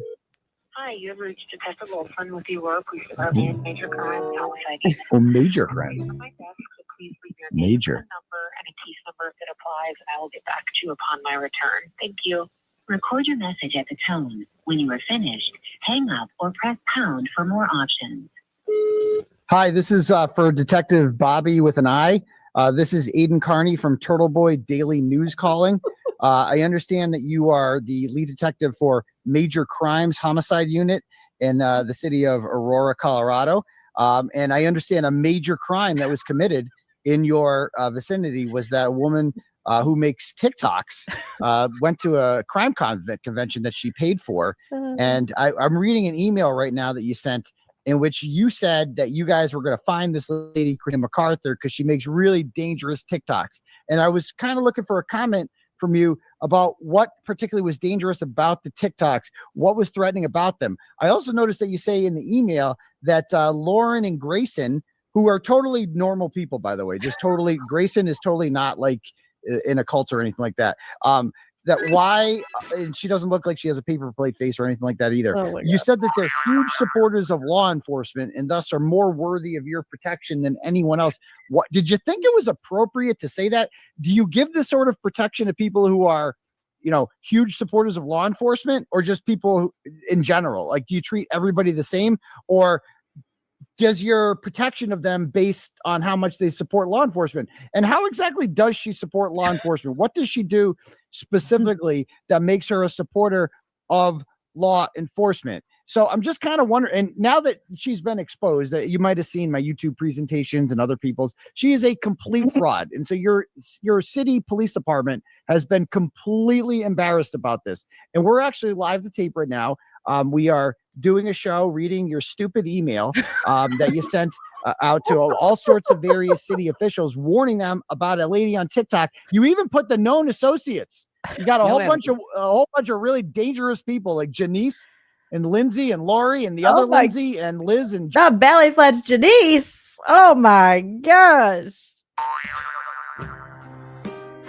Gemma and Julie and Emma and all of them. So I wonder, did you track down these scofflaws, detective crimes? I know this is really serious. I'm sure there's no like murders or anything in Aurora that, you know, need you guys to keep an eye on. So thank you. I just want to thank you for keeping CrimeCon safe from dangerous TikTokers out there. And if you could just give me a call back, I'd love to talk to you because I got more tips on this detective Major Crimes. So give me a call back, Bobby with an I, and we'll talk soon. Bye. I don't know if she's gonna call back. We'll see. Okay. You rock. Thank you. Yeah, I don't know. I mean, maybe as soon as Oh my god. Oh my god.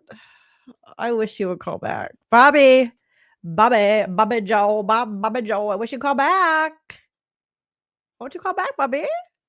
We want to know. We want to know what you're thinking. There are some things we can't explain, like why you would use your time and the resources of the Aurora Police Department and the Major Homicide Crime Unit to protect this lady from tiki-takis. Her eyebrows can defend her just fine because they're sharp like a knife. Major crimes. This is homicide. That's so, and it carries a lot of weight behind that word, right? Apparently, if you're doing that about a so-called stalker, then that. My goodness! Thank you, Jewel Jet, for the $9.99. You are a sweetie. Wipe the damn CD. Thank you so much. Is like whoa. Yeah. I mean, to me, it adds to the problem. I know. So, she also sent here a couple. I got this video of when they were in the bar together. So they went like wherever. She tried to stay away. When she went to CrimeCon, she's like, okay, you can't go to CrimeCon, but you can stay in the hotel, they said. So she went to some bar in the hotel, and everywhere she went, Lauren True Crime would show up coincidentally just to eject her just because she could. Okay. Yep. And she needed to form this whole plot. Yes, to form this whole plot. So here's a video from that when they walk in. I think this is what it's. So she was smart enough to wear the glasses that have like the whatchamacallits on it. The Meta glasses. Yeah, I'm aware of just a little bit of what's going on. Yeah. But enough I'm letting you know that they're coming down here. But I was here first. That doesn't matter. But they told you that. Oh, sorry, go ahead. Okay. You are the restrained party. Okay, but question. I'm not. I'm just. Hold on. I understand. Thank you. Yeah. No, I'm gonna listen. I'm gonna listen for sure. Like I just got. Hold on. Can I breathe for a sec? Hold on. Right. And I know you travel out here and stuff like that, and this probably wasn't what you were expecting. So I'm trying to be reasonable, professional play. So she. I don't even know how to phrase what I'm thinking, so I guess I need a second. So maybe the past 2 hours doesn't matter if she wants to come down here. Because you're the restrained party, you can still play. You know what's crazy about this is that apparently Lauren True Crime was aware that this girl's down there, so she tells the cops get her out of there first. It's like, or you could just not go near where she is. Yeah, I think some of the footage I saw was Lauren and Grayson going in, and Grayson identifying Christina and saying, you know. Yeah, I think this was the first video right here. Wild. She's smart for her glasses. Right there. She just walked off. There's Lauren. Yeah. And Grayson. She ID'd me just now. Amazing. You know. Sorry, I'm recording you. Tim is right there. She just walked off. Lauren, right? She just walked off. She ID'd me just now. I'm sorry, I'm recording you. And not to mention, whenever they served Christina, you know, when she was sitting on that little table or whatever, and she was pulling all the things out of her purse, and they served her at CrimeCon, I guess you could say, and told her like her snackies. Remember, she's like, I gave her snackies. or that the only place she could go was the bar, in the hotel, and that's where she's at. And she had bought the premium tickets and all the things because I mean, Christina was on a show called Trial Watchers, which I found that keyword phrase in Lauren's on Social Grip or whatever. You know, you can go and look at the channel analytics for Hidden True Crime, and I saw Trial Watchers, you know, plain as day in the search engine optimization area, and I'm just like, is she jelly? You know, of Christina? Yeah, apparently. So she's not just some fangirl like they want to make her look like. You know, yeah, she has every right to be there. Mm-hmm. Yeah, she had every right. She bought the tickets first. They were very expensive, right? And CrimeCon. Yeah. She's just as, I mean, what makes LaurenMatthias any more legitimate than her? Because she has more subscribers. So they can't solve crimes without LaurenMatthias. Yeah, and victims. Kresha is reading her, dragging her. Kresha says, yeah, no, we can't solve crimes without her. Exactly. I mean, you're not more important because you have more subscribers, Lauren. You got to learn that, lady. They can't have closure without her. So that's why she has to leave her dying brother's side. So this happens afterwards. So Lauren goes down there. She sees her there, leaves, calls the police, says, can you make her leave so that I can feel safe here? Because the reality is she doesn't feel unsafe around her. She just wants to use this as a weapon. She wants to use She's the aggressor. She's the agitator, in my opinion. Right. So let me see the rest of this. I haven't seen the rest of this. And I know that's not what you know. What do I do? Hold on. Poor thing. I think it's clear that I'm not the one who's doing the. I know. I'm not trying to convince you. I know I'm not trying to convince you. I know a judge signed a piece of paper. I know. And in Utah, you don't have to prove anything to get the paper signed. Usually I don't. Which sucks because it's the weekend and but So my question is, like, if this is going to be the bar they hang out at tonight, is a huge hotel. Is there another bar? it's gonna follow me there. I don't think she's going to follow. Everyone will follow me there. She'll follow me there. Yes, you will. I know. So that's my point. It's like I'm in a lose-lose situation. Well, and when it comes to these restraining rules, I'm not going to lie. It is the burden does fall on you a lot, right? And I'm not saying it's right. I'm not saying it's wrong. I'm just saying that's. But so I that's why I came. That's why I made sure like I came down. There's no one here. I'm here. And you're well within your rights. Yeah. But based on the way Colorado interprets things, and I haven't read it, I'll be honest with you. I know it exists. If you want me to read it, I think I have a copy Yeah. of it. So the cop's just doing his job. I don't blame the cop because it's like he's just their job is to enforce the papers, right? And Worker so bee. Yeah, on worker bee duty. yeah, it's unfortunate, but like you can get these orders ex parte without the other party even being heard. Is exactly what happened here. So then they have the actual two. This is like a First Amendment thing. So you can, It could happen to any of us too. Right. I mean, 'cause anybody can basically obtain one, right? And then she compared herself to my Uncle Charles, which makes me very angry. Who? Oh, that's right. She compared herself to, and Charlie Kirk too. Charles Valla, Charlie Kirk. There's a couple other people she compared herself to. Like, oh Johnny my Depp, God. Gwyneth Paltrow. I mean, I'm surprised she didn't say Jesus Christ, at this point. I mean, it's next. Going. I mean, it's she's going to be a deity too, just like Lori. It's the same. Like, everybody wants to be dead, and she hides behind the kid. They're coming after my 8-year-old. So I listened to that whole stream, and the only person causing any damage to the 8-year-old sounds like her parents. His parents, who are like telling him that like mommy's gonna die.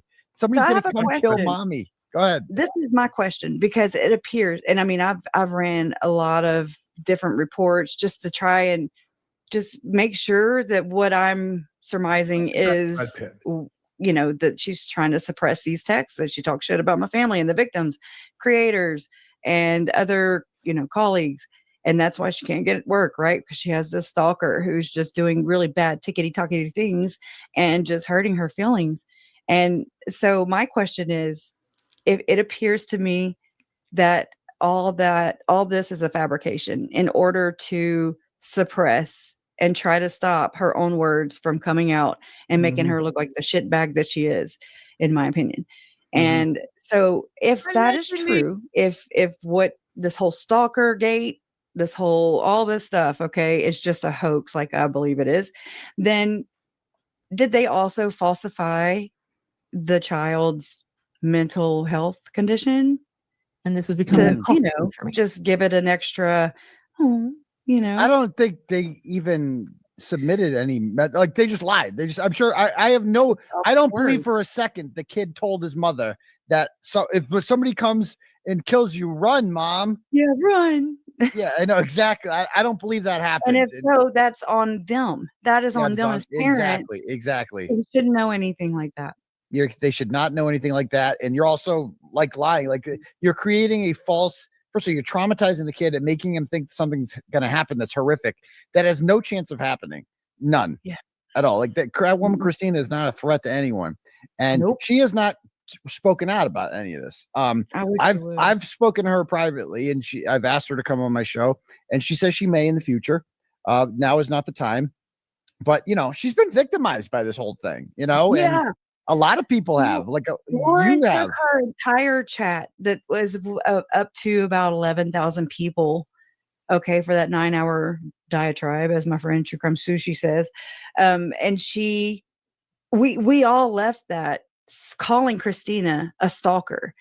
And let me tell you, in all these years that my aunt and her chubby hubby, did what they did, I could never call them murderers until they were convicted. In fact, Lori was convicted in 2023 for Tylee, JJ, and Tammy.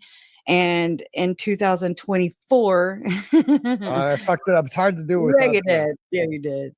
Hold on. Yeah, you can't just wash that shit off. So you need It to comes check off it easy. out. Oh, it's like backwards. Oh, I'm all fucked up. Okay. Hold on. Go off camera and do it. Yeah. Hold on. Hold on.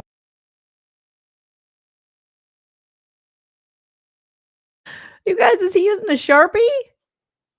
Is Turtleboy using a Sharpie? Oh, that might stay on a minute. And this was becoming uncomfortable for me. It would be uncomfortable for Lauren to watch Turtleboy draw his eyebrows on. Oh, I could do it like this. Brow daddy. Brow daddy. So, wow, you made me forget what I was saying. Go ahead. And so but that year between convictions, one of Lori and then the next of Chad, I had to say my murderous aunt. Then I still had to say allegedly Chad, alleged murder. You can't just go saying these words. And so to me, it was just a PR Hail Mary for her to try and poison the well, to cause some kind of what do you call that? Plausible deniability. Mm-hmm. And that way she could keep and try to hang on to as many subscribers, people on her side, so to speak. Those damn hidden gems, boy, they're pesky. Yeah, they're like one blood for me now. I'm like, oh my God, do they know this story or what? I mean, she's definitely struggling for views here. She's lost like 10,000 subs. And, I mean, for having this many subs, her live streams don't get that many views, like 30,000, whatever. No. But That's true, because if you compare it to someone like Turtleboy, who has like 165 or 166,000 subscribers, and she's got over 300,000, and he's pulling in, 60, 70, 80,000, 100,000 alive, and she's getting, 20, 30 if she's lucky. It's not great for someone over 300,000 subscribers, especially someone who has a very particular niche, a very specific brand, true crime. I feel like she should be doing a lot better. this pity party one got almost. But obviously, yeah, the one she did about I can't stay silent anymore. I have a stalker on TikTok. He's got almost 500,000. 500,000. And I look back on this now. Can we just watch a couple minutes of this together and have a good laugh? Like, This is actually not the part in bed. When he went back, you guys, and watched the beginning, because when I first watched it, I didn't know anything about her. And now it made me think I kind of want to go back and watch it with what I know now. So let me know if you guys would be interested in us just watching this part where she's being vulnerable, like the beginning of the 9-hour, with what we know now and knowing how ridiculous she is. Because I kind of want to go back and see how I'd react now, having watched the reply and the full 9-hour, along with multiple other things. So This is the funniest part. Like this That was part wild. right there Yeah. was actually the day, like after the court hearing, where the judge told her she couldn't shut Christina up using. Oh, this was the day after. So she's having a pity. Well, no, this was the day of. Apparently, Oh, this was the day of. Oh, and so she had just got, told no, basically, by the judge. And I want to say, if I'm wrong, please correct me, but the next day the day before her 9-hour, the day after her 9-hour live would have been the court date to, go and try and get a. This part's important. Kresha saying the timeline. I'm talking over it. All right, let's listen again. The fact that when she recorded this, okay, the timeline. Let's listen to Kresha explain it. Or the day after her 9-hour, basically. Oh, this was the day. Is the funniest part. Like this. That this was part wild. right there. Yeah. Was actually the day, like after the court hearing, where the judge told her she couldn't shut Christina up using. Oh, this was the day after. So she's having a pity. Well, no, this was the day of. This was Kresha is saying, and Kresha is saying, this is the day of when the judge told her this. You guys remember? Let's play the audio real quick. I think I have it here. Yeah. She's just saying negative stuff. You don't. This is not, again, a stalking injunction is not a remedy for shutting down speech that a person doesn't like somebody saying about it. And it seems like that's what you're trying to do in this case. Again, if she's just saying negative stuff, you don't, this is not, again, a stalking injunction is not a remedy for shutting down speech that a person doesn't like somebody saying about them. And it seems like that's what you're trying to do in this case. This is the day the judge said that, like, hey, the only time they went to court for this, and they were supposed to go back to court, and then she was like, one crime is covering it. And they're going to monetize my pain. I'm the one who monetizes other people's pain. They don't monetize mine. So the day that allegedly that she found out from a judge that, hey, this whole thing, Lauren, looks like you're just trying to silence someone that you don't want to critique you, and they have every right to critique you. And that is not what a civil stalking injunction is supposed to do. That's not what it's here for. She films this, and it just comes off so much more calculated. Again, when I first watched this, I knew zilch, nada about this whole thing and about Lauren True Crime and Hidden True Crime, or whatever her name is, LaurenMatthias, Hidden True Crime, whatever. And now knowing that it was this planned, I had no idea Sally Dell says the 9-hour live was after the hearing. The same day? I don't know why I didn't put that together before, but I just didn't. So that is so telling. So telling. The day, like after the court hearing where the judge told her she couldn't shut Christina up. Actually, not The part in bed is the funniest part. Like this That was part wild. right there Yeah. was actually the day, like after the court hearing where the judge told her she couldn't shut Christina up. Oh, this was the day after. So she's having a pity. Well, no, this was the day of, apparently. Oh, this was the day of. Oh. And so she had just got, told no, basically, by the judge. And I want to say, if I'm wrong, please correct me, but the next day the day before her 9-hour, the day after her 9-hour live would have been the court date to, go and try and get a permanent restraining order. But she had to cancel it because all her shit was going to be able to be, revealed, because we would have heard the other side. Yes. It would have been filmed. She didn't like that. She wanted this to all be done in darkness and just silence somebody. Exactly, TB. Exactly. She wanted this all to be done in darkness. She wanted no one to know so that she could push her own narrative and just make Christina out to be this evil stalker who was so scary. Lauren. Oh, girl. Not good. Again, you guys are really bad at this. And that nobody could, but then when somebody puts a light on, she's like, no, don't put a light on it. Like, I don't want people to see what I'm doing. No, my children. Yeah, my children, my grandchildren. So she goes in bed with the pearls on. A screenshot. And, It's then, over. But I said that makes it extra good. Yeah, that's a great example. You also said I'm a lot funnier than you thought. like she just had Sent a Reddit comment by somebody, a Reddit comment. and we learned. God, her Reddit comments to everything. I gotta go back. We gotta go back and do, like, knowing what we know now, rewatch of not the whole 9 hour, because I will literally lay down in traffic. Okay. I can't do it. But knowing what we know now, it's so crazy. And the Reddit, the comments she gets are just not even mean. Even her mean comments that she thinks are like harassment are the nicest critical comments you could get. I wish those were my most critical, quote unquote, meanest comments, were the one LaurenMatthias talks about. Oh my God. I wish that I ever had a cyber stalker or someone who hated me who was as kind as Christina. I'm being dead serious. Okay. Because everyone I've had come at me and make videos and live after live after live, they were not that nice. They named me, they called me names, they made up claims about, like, it was no. This was so mild. This was mild soap. This was Dove. This was Tide Free and Clear harassment. That it was made by my stalker. Oh, a couple days later, alleging that I was plagiarizing and that I had poached an employee from another person in my industry. Oh no. I don't. Oh, we have it. Here it is. Supposedly, Lauren. Ooh, not poached. Poached eggs are delish. Poached an employee.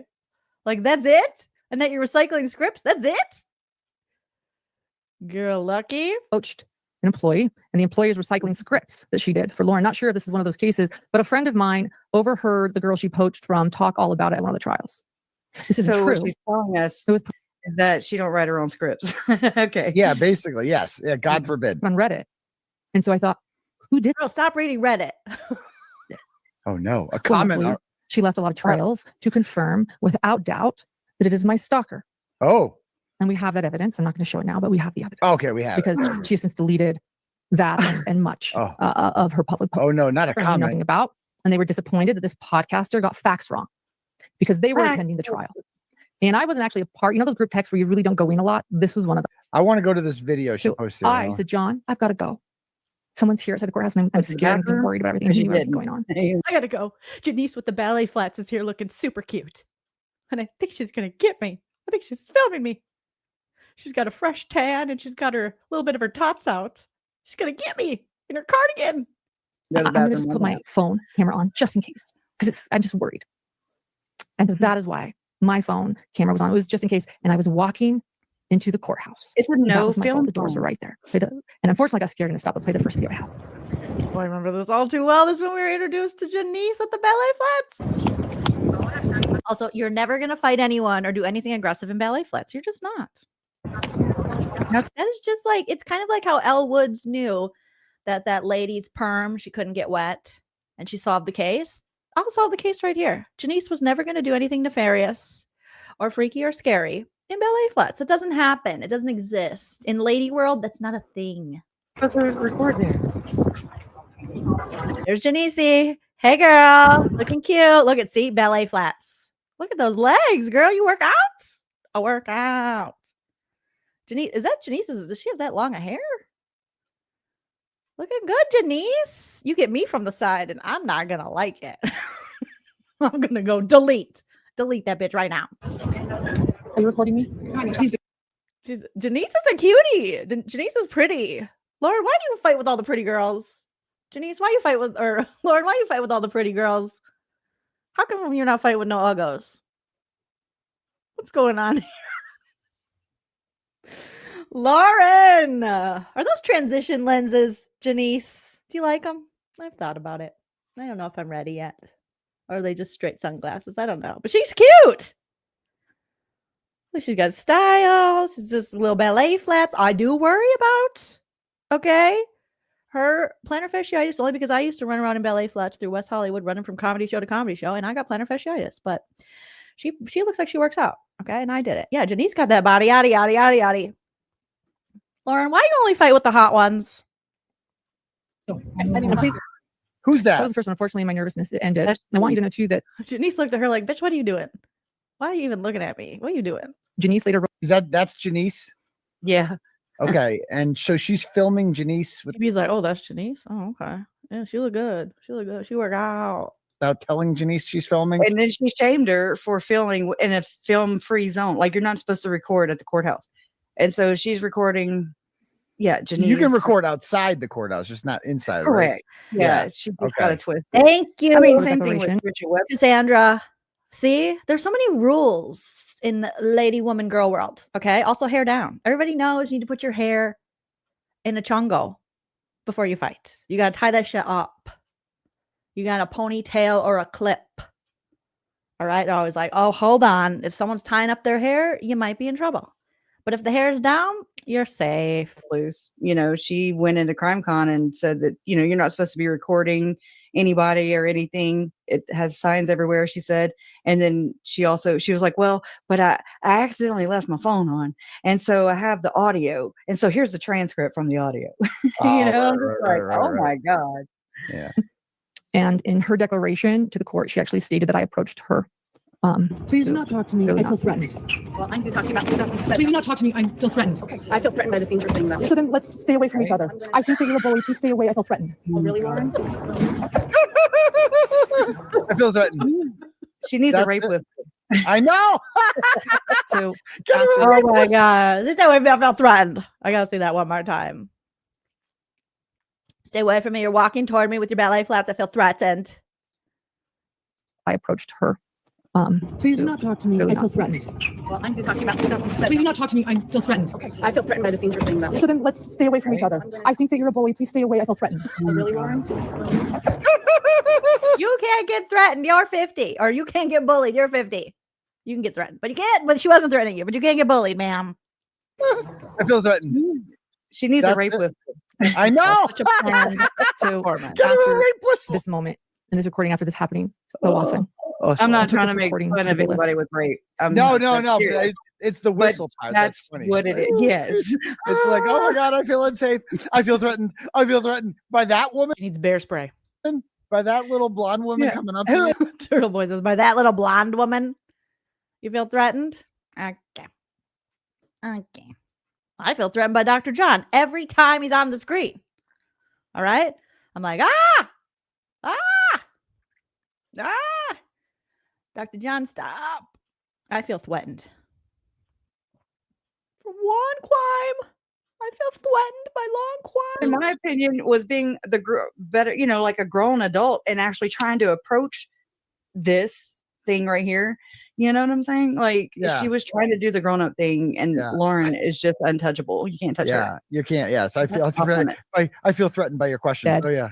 Could you request this person just to stay away from me? She records me all the time. She records my producer all the time. I gotta see this with all the crying. Oh, here we go. Hold on. I love the play crying. this. She is referring to my this- brother that died in March. Oh, here we go. Oh my god, this is funny. Oh, here we go. Weaponizing everything, man.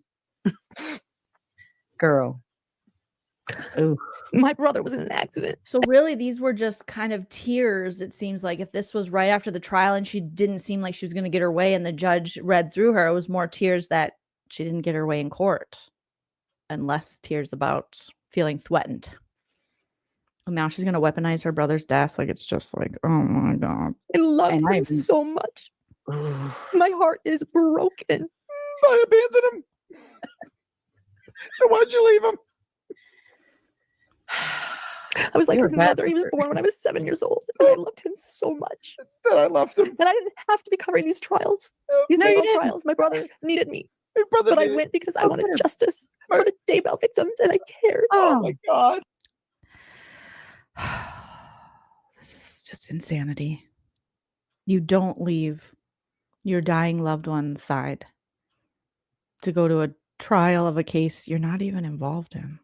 You just went because you made money off it. Like, just tell the truth. Oh my God. They'd have never got it. Daybell trial. First, I wanted justice for the Daybell victims. I cared. And you're the family of a Daybell victim, and she's doing a copyright strike on you now. Yeah. But she cares so much about you. Yes. Yeah, she cares so much. Double speak. Exactly. Did she do something to your mother too? Did she do this to your mom too? Did she do something fucked up to her too? I mean, I believe at the Brandon Boudreaux trial, for the attempted murder on his life, I believe that my mom saw, I don't know this for sure, but I believe that she was shown evidence of these text messages, and mom parted ways. And that's what mom was sharing in my video that got struck down, the 17 minutes and 42 seconds. People have been, from her camp, the hidden crazy gems. They're like, oh, it's because Kresha flashed a screenshot. And it's because I'm like, it wasn't like a millisecond. It wasn't a privacy concern. It wasn't anything like that. It's they come up with all these things. And whether Lauren's putting them up to it or not, can you be any more ignorant and tone deaf, man? Don't say you're here for the victims when you're not fucking here for the victims. Exactly. Apparently. Hallelujah. So you can't do both. Nope. She's here for the victims so much that she left her dying brother's side to be with the victims, who she then put a copyright strike on because they shared a video of her exploiting her family. I mean, this is mad. She martyred herself right here. Yeah. She martyred herself in the sense that, there would be no justice obtained for my family and Tammy if she had not been there and leaving her dying brother. Right. Yeah. I mean, this is why she wanted to silence under Kresha and her mom Kay, because they're spitting some hot fire points. Thank you, Cindy, for the super chat. Appreciate that. Cindy says, for everyone watching, I went on Google to see if it's legal to withdraw sperm in this situation. A post was made by Jen Gale, dated 11/2/2025. The data is suspicious. Came out after HTC's 9-hour interessant. Oh, the sperm withdrawal that we're never going to be able to get away from. The spooge heard round the YouTubes. She's a tragedy. Accident is the Yes, that's where I heard it. Kresha said it. She's a tragedy pimp. week before. And my family rushed inside, and he was going to invest in hidden true crime. He was going to invest? Thought he did already. What? Why is she saying he was going to invest in hidden true crime? What? So we lost an investor? And I knew like that. Yes, that's what it looks like. Oh my God. We lost an investor. He would want me to cover the trial. I knew Oh my he knew God. how much I cared about the victims in the Daybell case. I cared so much. So he wanted me to leave him when he was dying. And so instead of rushing to my brother's side in 2023, I went to the Lori Vallow trial. And Sorry, if you're my sibling, you better be there. You better be there if you love me. Not at Lori Vallow's trial. Instead, sounds like a personal problem, because man. justice for JJ, Tylee. Okay, justice for Stop. Like, of course she has to mention them. And it has nothing to do. It's just her stupid case that the judge saw right through about her alleged harassment and bullying, which wasn't that. It was just trying to silence Christina. Like the judge said, that's what it looks like, allegedly. And that's not what these are for. But yet again, she has to name drop and exploit people who have passed from a horrible tragedy. Ugh. Tylee, yeah. So important to me. And I knew my little brother would want me there. My brother would want me She's like drooling there. She's like a His funeral. He died in March of this year. Yeah, Kresha says she's like Joseph Smith. She's female Joseph Smith. Mm-hmm. Josephina Smith. And his funeral was the end of March. Just the week. Oh my God, I forgot she missed the funeral too. Oh my God. This is inappropriate. Before I attended the Brandon Boudreaux trial. She also aired that too on her members only. Devastated. Oh, real? On her members only? And I Her want brother everybody to know, by the way, funeral. at that Brandon Boudreaux trial, I was, the end of it, shunned by everyone. And I didn't know what was going on. And I'm fast forward. Right, from being a shitty person. Dang, Kresha is dragging her. She's like, yeah, from being a shitty person. Word got out that you were talking shit about all of us in the text messages. Okay. So yeah, we don't want to talk to you. You were passing out Lori Vallow's link to her book. We don't want to talk to you. Yeah, and I didn't know why. Oh, I know why. I know why. It's because you suck. And people figured you out. People figured you out. Later. Thank you, Grayson. That's Grayson's job. Don't use the comforter, girl. Yeah. My brother was he was not in a coma when we had these conversations about what we should do. We were hoping that he would recover from a traumatic brain injury that he suffered. Inappropriate. Mm-hmm. Yeah.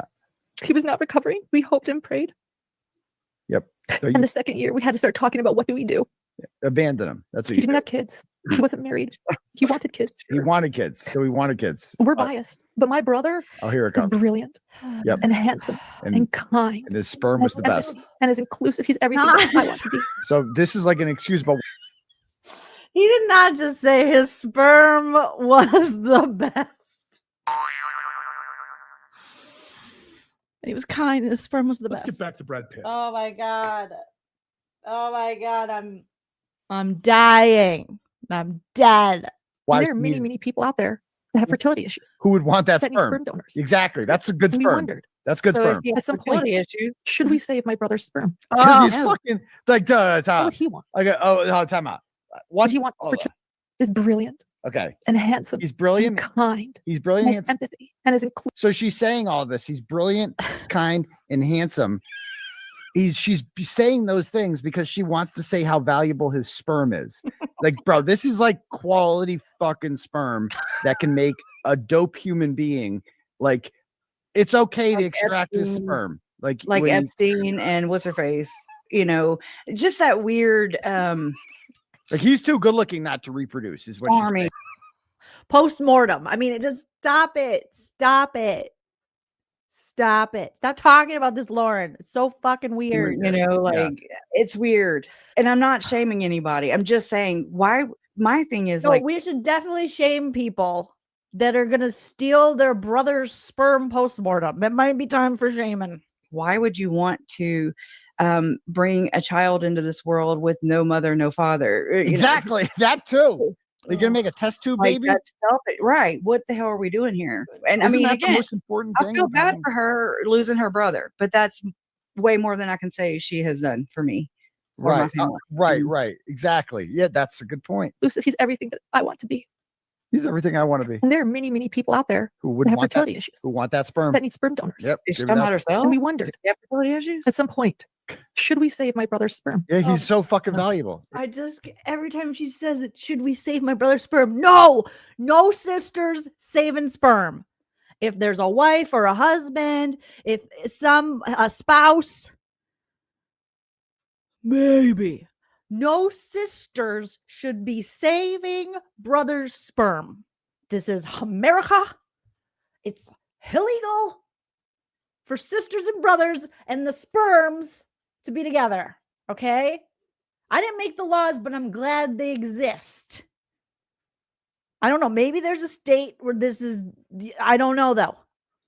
But sisters need to stay away from their brother's sperm. It's inappropriate. That's just how it is. Okay? Deal with it. It's like the best But he's sperm. dead. But he wants to be a donor. Yeah, he just wants to. Why? Well, Yeah. Did you ask him? Did you ask him? Does he get no say? Doesn't he have to like give his approval to this? Doesn't he have to consent to sperm removal from his body? Is it in his will? I would like my sister to have my spooge. Stop it, Lauren. Stop it. I don't know. If he would want to be a donor, couldn't he have done that like when he was alive? Correct. Exactly. Or you know, Clear. If one saves the sperm from someone that is recently deceased, they can do that. It's incredible. Recently Medicine is deceased. amazing. Not the sister. Medical care is amazing. recently deceased. That's That insane. is someone that they could retrieve sperm from a recently deceased person, even. No one better take my sperm when I'm dead. Okay? Leave my sperm alone. Leave my sperm alone. No. I know. I know you guys. Like, you don't have sperm. You don't know me. You don't know me. I could have the best sperm. Tragedy Why not while happens. he was alive? And people that are in comas or people that perhaps are going to make it. Necromancy? That want I don't Is even know how that Necro. works. Necromancy is just the big word coming Not necromancy. Under Kresha, not necromancy. across my mind right now. It reminds me of Chad Daybell. How can you? Keep my eggs intact. I mean, this is kind of graphic. Yeah, You- ask a the man, question. A man can become erect when he's dead. Mm. How Or do did they you just do go that? in and like See, these are the things we don't want to know. I don't want to know. Okay, I don't want to know. I did ask Hype Man Husband Chell RN if he's ever heard of this before. He says he himself has never come across this or a family member that has requested this.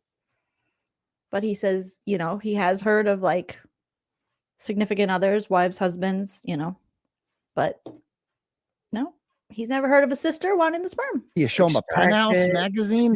Yeah, how does it work? Is it like, do you just cut him open and pull the sperm out? Like, how does? I don't know how that works. I don't ever want to know how it works. I just don't.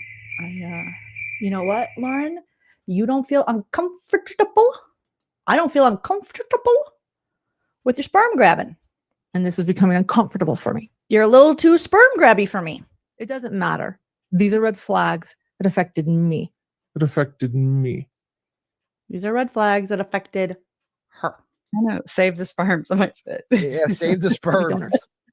And the way that is Save the sperm whales. That's the only time you should be saving the sperm. You know, not save the brother's sperm. It should be save the sperm whales. That's it. That's all. medically done. Most people know this. Yeah. No, they don't. No, they don't. You lying ass. I guess I'm just not cool. Because I never heard of the sister wanting dead brother sperm. Most people, yes. No. It's through common a knowledge. very simple Now we surgery. do. Now Yeah. we do. A very, very minimal surgery. Thank you, Laura. So These are very minimal surgery. Let the man rest.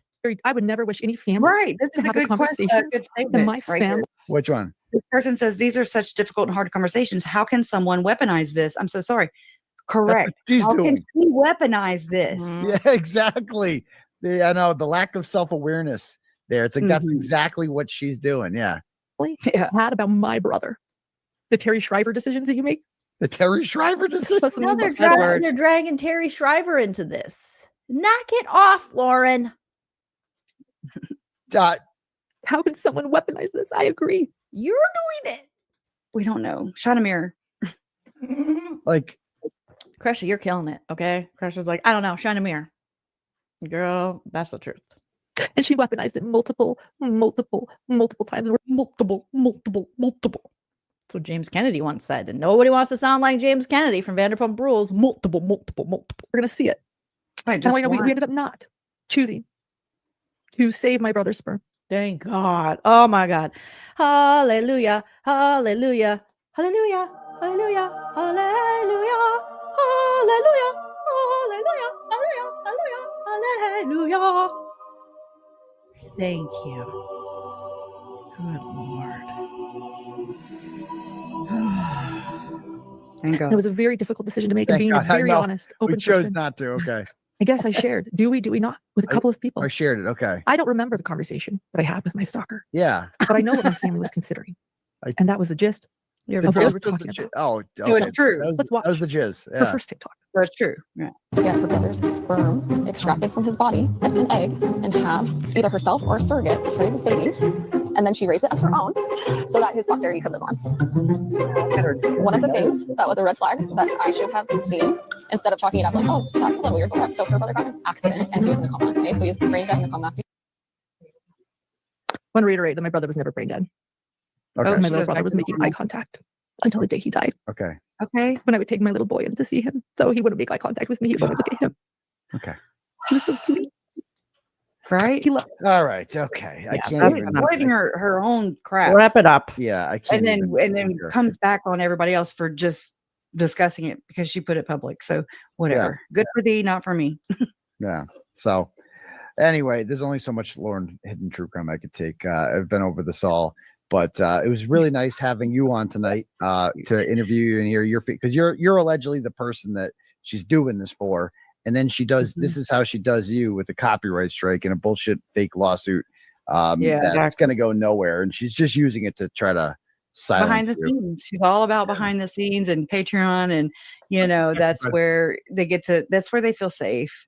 Mhm. Like money, a paywall can make. Oh, one. that's right. Remember, she said, "Come to Patreon afterwards if you want to see more crying." That was great. That was was such great. I'm just, unfortunately, I'm glad though that everybody was able to see. People, it's opened a lot of people's eyes to the reality of true crime being disgusting.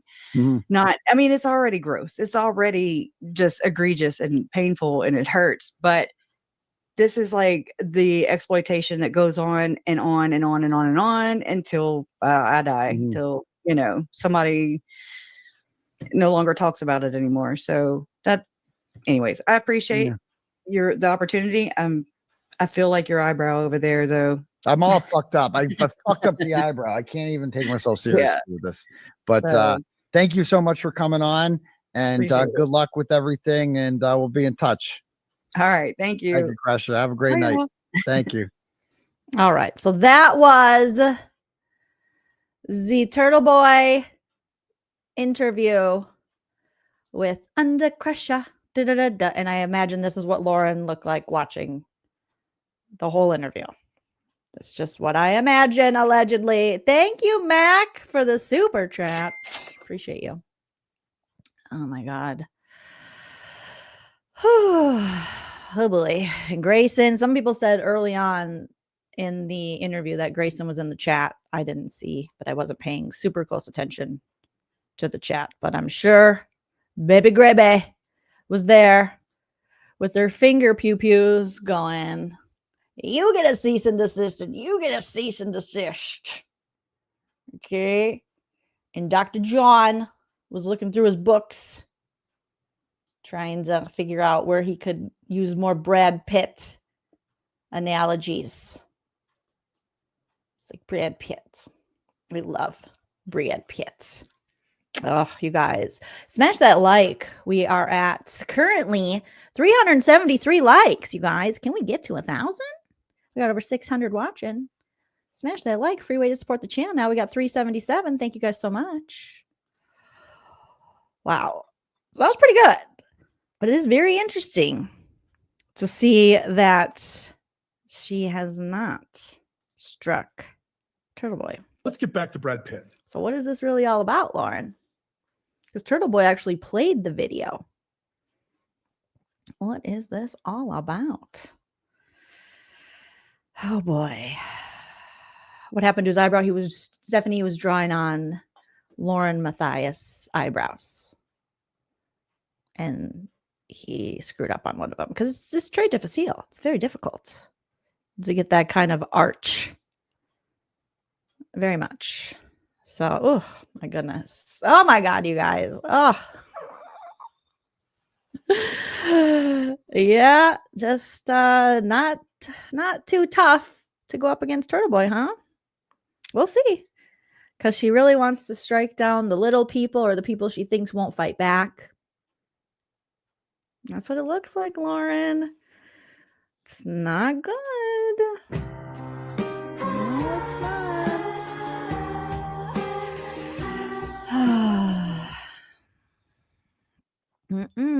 Because some of us will definitely fight back. And it's good to see that, you know, Kresha was given a platform to tell her side of the story and to hopefully not be silenced, because hopefully now LaurenMatthias will do the right thing and pull back that copyright strike and taking her to court for what? More wasted time, more wasting of our justice system on bullshit and nonsense. You know, yes. Amy says, I hope Grayson's going back for Thanksgiving. I do too. I hope she is too. You got to go home, girl. Go to your sister. Braun Foss says, Joleen, I really want to see a role play of Lauren. You could do, maybe I'll do a Lauren parody. Maybe I'll do a little parody of Lauren. But yeah, their subscriber count now, I don't think it has went down because they were talking about it during this interview, but let me check for you guys and see. Hidden True Crime. They're still at 313, which is sus. That's definitely sus. And it looks like Excited Utterance is live right now talking about Lauren's attorney slammed in response to fourth cease and desist. So I wonder, is there a way for me to send you guys over there like Twitch? Because I got to wrap it up here for today, but I'll be back tomorrow. Also, leave a comment after the video post and let me know if you guys want to take a look at part of the beginning of that 9 hour again, knowing what we know now. That would be interesting. Seeing Turtleboy do that, I was like, I don't want to take another look over there. But I don't know how to. Okay, I'm trying to give you guys a link and send you guys over there because I think you can do this on Twitch. And I saw some people do it on YouTube where you can kind of send your viewers. So let's just go like flood Excited Utterance and show them a bunch of love. Let me click. Let's see. Is there a way? Share? No. Do you guys know how to do it? Does anyone know how to do it? Because I want to do it. And we can go, hi, we're here. We're here. We came over. Okay. Members only? No. Start a poll. Oh, that's how you start a poll. I'm learning so much right now. Okay. Yeah, a raid. How do I do a raid on YouTube? Okay, let me look it up real quick, you guys. Don't go over there yet, okay? We want to all go over there at the same time and surprise them. How to do a raid on YouTube. Is there even a way? How to use YouTube Live Redirect. Okay, you can send your live stream viewers to a premiere to build excitement. No. Once your live stream ends, autoplay will move your viewers to the premiere or live stream of your choice. Okay, well, how the frick do you do it? Set up, blah, blah, blah. Pin a live chat message to your premiere. Allow other streamers to redirect to your live stream. Well, it doesn't really. Go to YouTube Studio, click content, go to the live tab, hover over, redirect. Okay. Hover, go to the live tab. Hover over. Okay, let's see if we can do this. Let's see if I can do this, you guys. Don't tell them. It's a secret. It's a secret. Is it this? No. Okay. Doing this in real time is like the monetization live, bloobity blah, blah, blah, blue. Oh God. Why must they make this so trade facile? Why? Okay, view in live control room. Maybe that'll do it. If I view in the live, I have a live control room. Did you guys know that? I didn't. We're trying to raid excited utterance. It seems like they're talking about something very interesting that maybe we'll comment on tomorrow. Okay. Turn on automated ads. No, I don't want to do that. I don't even know what. Oh my goodness.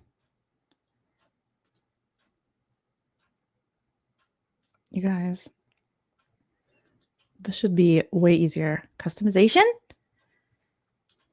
Okay. Redirect allows your viewers engaged across multiple. Add a live stream or premiere. Okay, I think I got it. I figured it out.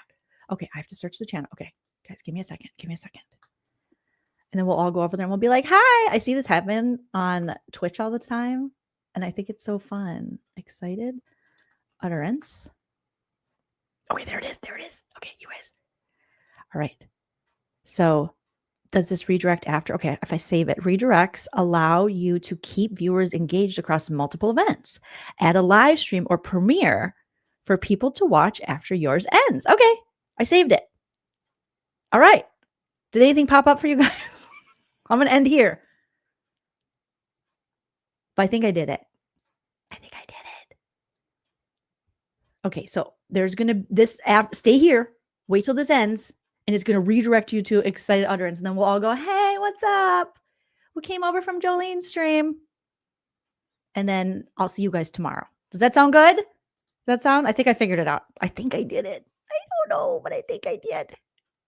But I'll also drop the link just in case I did it wrong. But until the end of this live, and then it'll automatically direct you over, and it'll be fun. All right.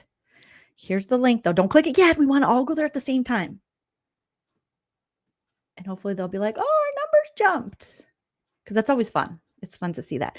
Thank you, Chicken Head, for the super chat. Thank you to all my super chatters today, you guys. I will be back tomorrow. Make sure you hit that subscribe, hit that like. If we can get to 1,000 likes, that would be amazing. You guys are all beautiful pumpkin spice babies. Follow me on social media at Joleen Lunzer everywhere. All right. And I'll see you guys tomorrow. Remember to wait till the end, till this live completely ends. And then we'll go to excited utterance. Okay. All right. I'm getting nervous. Okay. Bye, everybody. Always remember to enjoy yourself. It's later than you think. Bye.